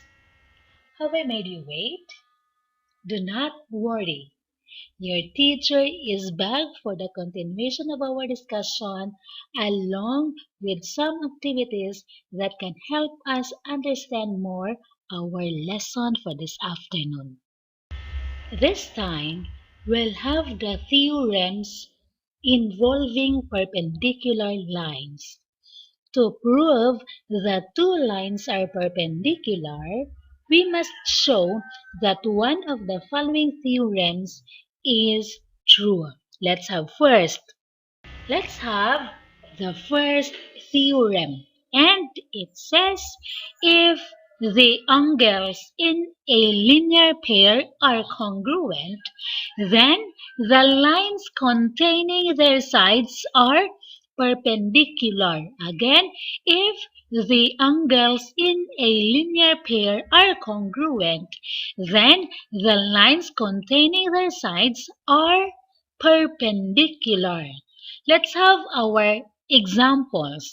Look at the illustrations on the screen. As what you have noticed, we have two intersecting lines. We have line 1 and we have line 2. Now, if angle 1 and angle 2 form a linear pair and angle 1 is congruent to angle 2, then line 1 is perpendicular to line 2. Next, if two angles are adjacent and complementary, the non-common sides are perpendicular. Again, if two angles are adjacent and complementary, the two or the non-common sides are perpendicular. In our illustration, we have if angle CAR and angle EAR are complementary and adjacent, then line AC is perpendicular to line AE. Again, if angle CAR, look at our illustration on your screen. If angle CAR and angle EAR are complementary and adjacent, then line AC is perpendicular to line AE. I guess all the terms, definitions, and theorems on parallel lines and perpendicular lines are made clear to you. So this time, let's have our generalization. Let's begin with our first generalization. Parallel lines is defined as two lines in the same plane that are equal distance from each other and never meet. Next, perpendicular lines are lines that intersect to form a right angle. Right angles measure 90 degrees. The symbol inverted capital letter T is used to denote perpendicularity. This time, we'll have the theorems involving perpendicular lines. To prove that two lines are perpendicular, we must show the direction says, identify which figure is parallel or perpendicular. So you will be given sets of figures and you have to identify which of the given figures is parallel or perpendicular. Number 1. Based on the illustration or based on the following figures, which of the figures shows parallel segments? Again, which of the figures shows parallel segments? The answer is correct. The answer is figure B. Let us now proceed to our second problem. Our activity 2 is entitled Draw Me. So, the instruction is add another line or segment that would satisfy the given line to be parallel or perpendicular. So, you have to add another line or segment that would satisfy the given line to be parallel or perpendicular. Let's start with number 1. Look at the figure. Number 1. Perpendicular. This means that you have to add another line or segment, or you have to draw, or by adding another line or segment that would satisfy the given figure to be perpendicular. Number 2. Parallel. This means that you have to add another line or segment that would satisfy the given figure shown on your screen to be parallel. Again, draw or add another line or segment that would make the given figure to be parallel. Number 3. Perpendicular. For our figure number 3, you have to add another line or segment that would satisfy the given figure to be perpendicular. Again, perpendicular for our item number 3. Number 4. Parallel. For our fourth item, or for our fourth figure, you have to add another line or segment that would satisfy the given figure to be parallel. Again, you have to add another line or segment making the figure shown on your screen to be parallel. Number 5. The last number for our second activity, which called Draw Me. For item number 5, perpendicular. This means that on the given figure, you have to add a segment or a line that would satisfy our given figure to be perpendicular. Again, our figure is a vertical line, so you have to draw another line that will make our figure to be perpendicular. That was our second activity. Now, have your answers be submitted and checked by your subject teachers in your respective schools. As we are about to end our lesson, let's have a final round of activity. Again, as we are about to end our lesson, let's have the final round for our activity. 1 to go and we are good. Let's have activity 3. The direction says, identify the line segments in the figures to be given under which segments are parallel or perpendicular, and then complete the sentences to be given afterwards. Again, identify the line segments to the figures to be given and which are parallel or perpendicular, and then complete the sentences to be given. We only have 2 figures for our third activity. We have figure number 1. Our figure number 1 is a quadrilateral HOME. Again, for our first figure, the given is a quadrilateral HOME.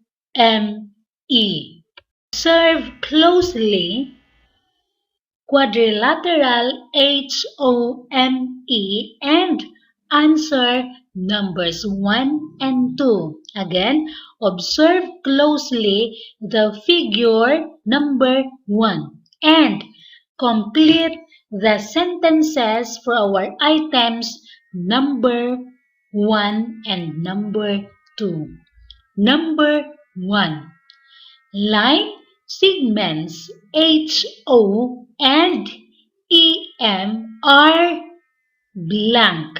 Again, line segments HO and EM are blank. And number 2. Line segments HE and EM are blank. Again, for our sentence number 2, line segments HE and EM are blank. That was our figure number 1 along with our sentences number 1 and number 2. Let's proceed to our second figure. Let's proceed to our second figure. And our second figure is a parallelogram. Parallelogram, P-L-A-Y. Again, our second figure is a parallelogram, P-L-A-Y. Before we will proceed with our sentences numbers 3, 4, and 5, we will have first our short break. The Radyo Z-Eskwela program of the Division of Davao de Oro is being brought to you by Nueda Builders Construction and Supply Incorporated, Maverick Builders Incorporated, Mitch Construction and Supply, Archicons Architectural Construction and Supply, DB Construction and Supply, Hanaway Builders Corporation, Phoenix Corvada Tagum Gasoline Station, Master Construction and Supplies, Mackenzie Builders, GP&H Construction Incorporated, Metro Gear Construction Corporation, NEN Builders and Development Services Corporation, Max Mays Enterprises Incorporated, We Inc. Construction Company, Rangay Construction and Supply, East Sussex Enterprise, WM Construction, Councilor Boogie and Miss Marjorie Vertodazo, Icon Builders and Supply, and Apex Mining Company Incorporated.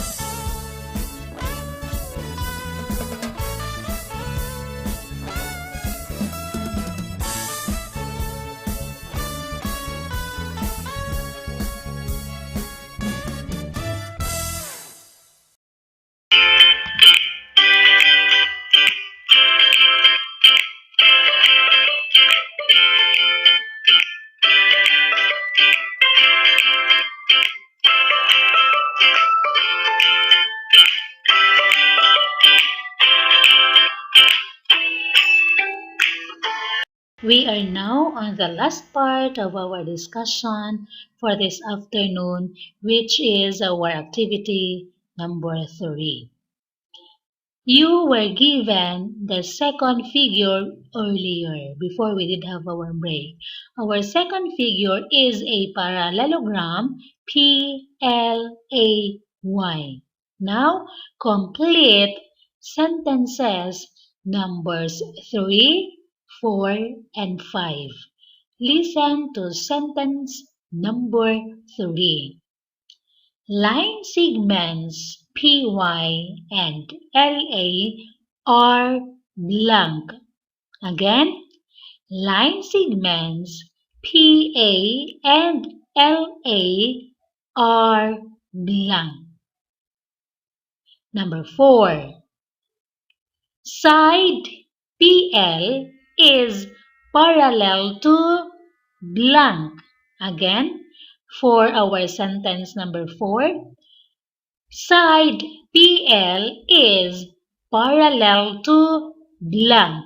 Complete sentence number 4. We'll have our sentence number 5, the last sentence to be filled in with the correct answer to complete the sentence. Item number 5. Side OM is perpendicular to blank. Side OM is perpendicular to blank. And that ends our discussion for this afternoon. I remind you again to have your answers be submitted to your subject teacher in your different schools. As we are now about to end our lesson this afternoon, I believe that you are now able to determine the conditions under which lines and segments are parallel or perpendicular. In our day-to-day lives, we see many examples of parallel lines. A straight road ahead, or the edges of the walls in our houses. The crossings we pass whenever we go out can be a good example of perpendicular lines. See? Math is everywhere. Every day we encounter mathematics till we meet again. I hope you enjoy. Goodbye everyone. Once again, this is Teacher Michelle saying, the only way to learn mathematics is to do mathematics. Bye-bye everyone. Have a meaningful, healthy, and safety vacation break. Once again, good afternoon. Radyo Z-Eskwela Executive and Technical Working Committee. The school's division superintendent, Euphemia T. Gamutin, Seso 5. Assistant Schools Division Superintendent, Dr. Romel R. Handayan. Curriculum Implementation Division OIC Chief, Dr. Arlene B. Lim. School Governance and Operations Division, Dr. Ruben J. Riponte. Program Director, Dr. Arlene B. Lim. Assistant Program Director, Noemi P. Canales. Members, Cecilia Morales, Dr. Hilda A. Opena, Dr. Eldecris B. Calzadora, Dr. Dexter A. Sikinia, Nohara O. Pinute, Dr. Grace D. Pontillas, Dr. Renato N. Pakpakin, Dr. Andy P. Cabodok, Juanito Lapiceros, Engineer Norberto S. Manlangit, Ryan Villanueva, Jomar M. Dumupoy, Bob Daylan S. Milabat, Medard D. Apit, and Paz Eugenia Villusino. Technical Working Committee, Production and Communications, Lorely E. Quijano, Given G. Hinampas, Judiland T. U, Donna D. T. Bolifer, Mary Rose N. Resma, Riwen C. Manuel, Irene Lea C. Manguhon, and Bessie Aya N. Banyes. Social Media and Packaging Team, Christian Anhara L. Martesio, William R. Lanara, Joan T. Iscoton, Roberto S. Acusar Jr., May B. Istaniol, Richard H. Arellano, Ralph A. Tabanyag, Angelo C. Gutierrez Jr., Jade Karen R. Arais, Eliza May Garsuta, Sedi S. Caballero, and Jane S. Caballero. Sa Radyo Z-Eskwela, siguradong masaya. Right and only here at Z Radio 88.5, ang istasyong siguradong lingaw, siguradong kuyaw.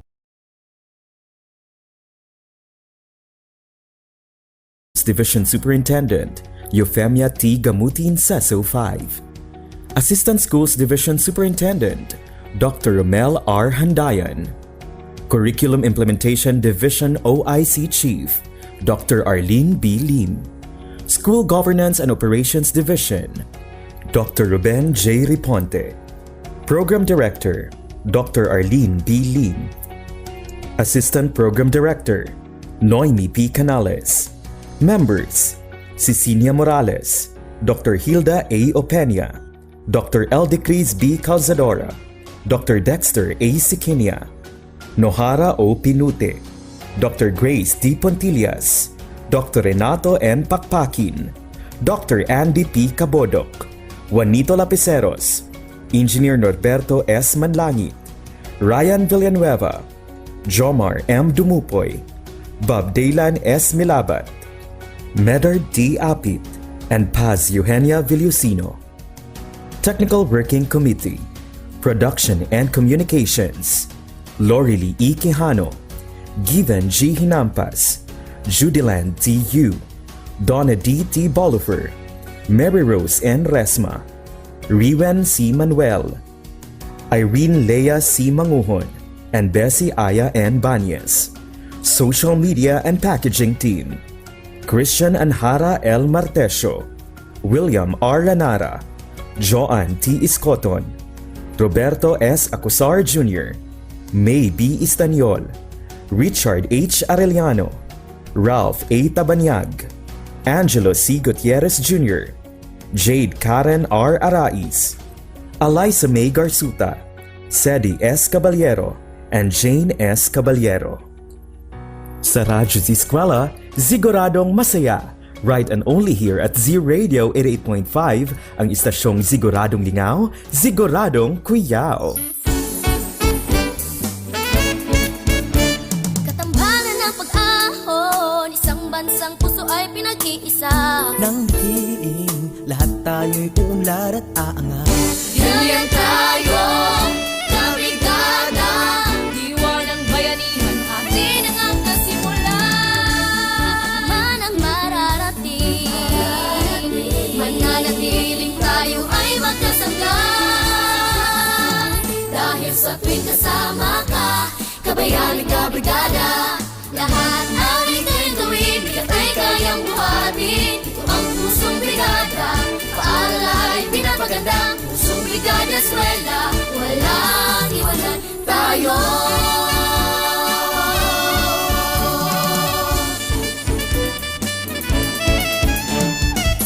Paaralan, tinatawag na tahanan. Aalagaan, patuloy pagyamanin, kulay at tinig, panatilihin natin.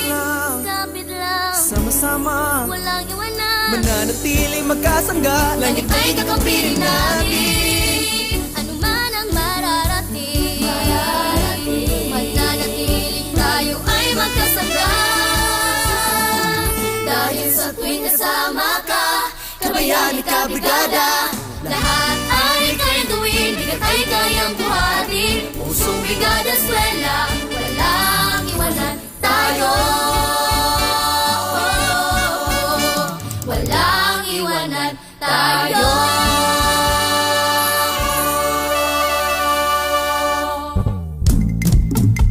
The Radyo Z-Eskwela program of the Division of Davao de Oro is being brought to you by Tingog Party List, Nueda Builders Construction and Supply Incorporated, Maverick Builders Incorporated, Niche Construction and Supply, Mabanglo Archicons Architectural Construction and Supply, DB Construction and Supply, Kanaway Builders Corporation, Phoenix Corvada Tagum Gasoline Station, Master Construction and Supplies, Mackenzie Builders, GP&H Construction Incorporated, Metro Gear Construction Corporation, NEN Builders and Development Services Corporation, Max Mays Enterprises Incorporated, We-Ing Construction Company, Rangay Construction and Supply, East Sussex Enterprise, WM Construction, Councilor Boogie and Miss Marjorie Bertodazo, Apex Mining Company Incorporated, and Icon Builders and Supply.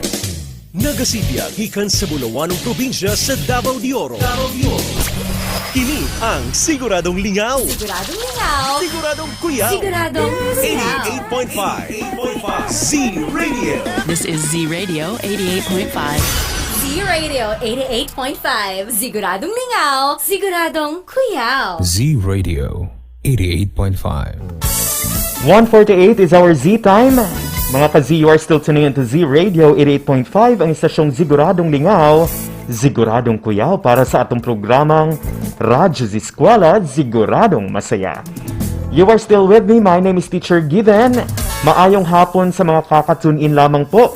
And there you go mga kaibigan, na ibigay na po natin sa inyo our last and final lesson presentation for today's episode. Pasasalamatan po natin ang ating content presenter and creative resource material developer for Grade 8 Mathematics.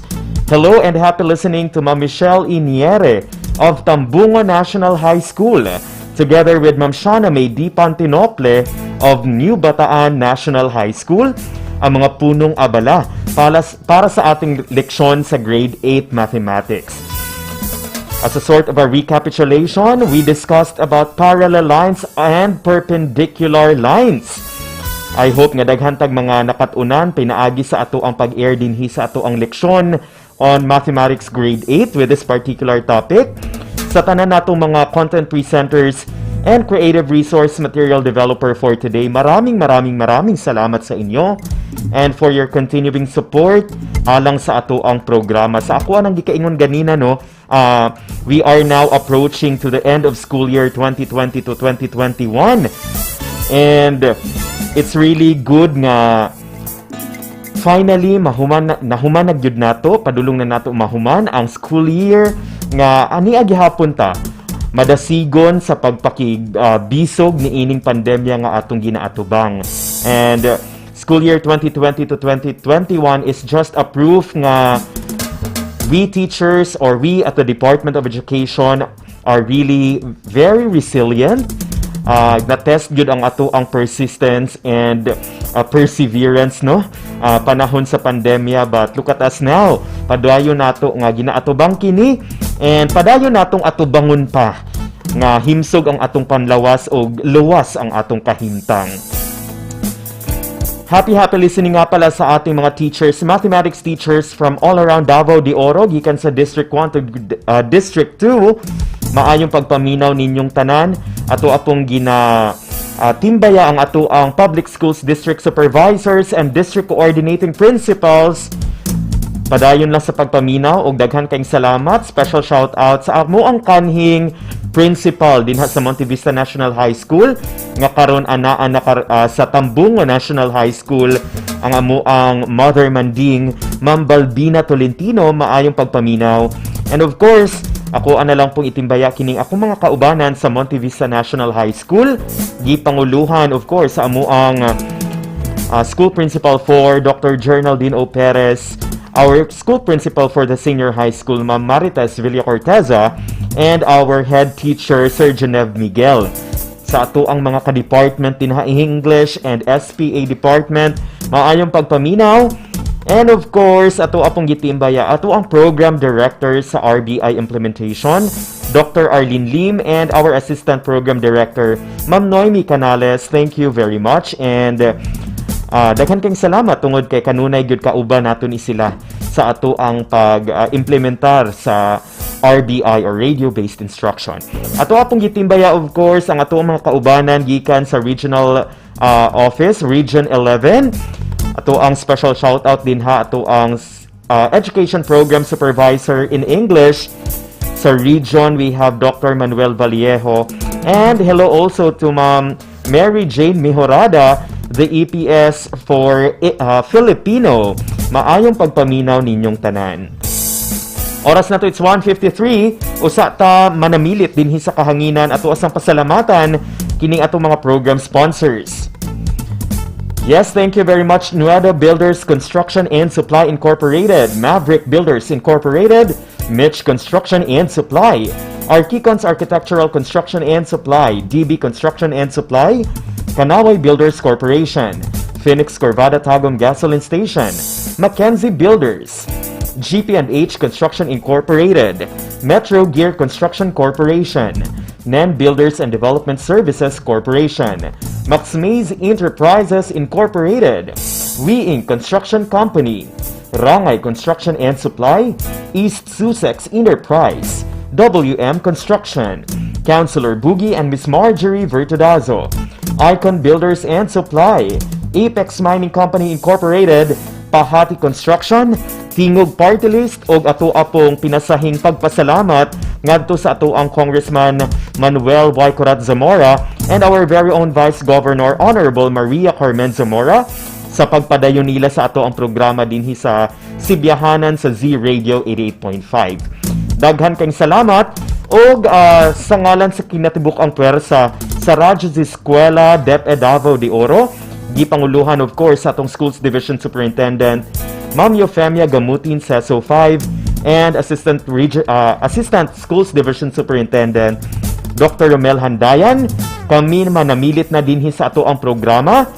And ato alam pong i-acknowledge ang ato ang mga kaubanan karong taknaa dinhi sa ato ang programa. We have here our VMix operator, Sir Tata Acosar, Ma'am Irene Lea Mangohon, our secretariat for today, and Sir Angelo Gutierrez, our SMPT in charge for today, mga kaigsuunan. O ganina, ato atong nakauban si Teacher Maymay and Teacher Drew sa first 2 hours sa atong programa. My name is Teacher Given.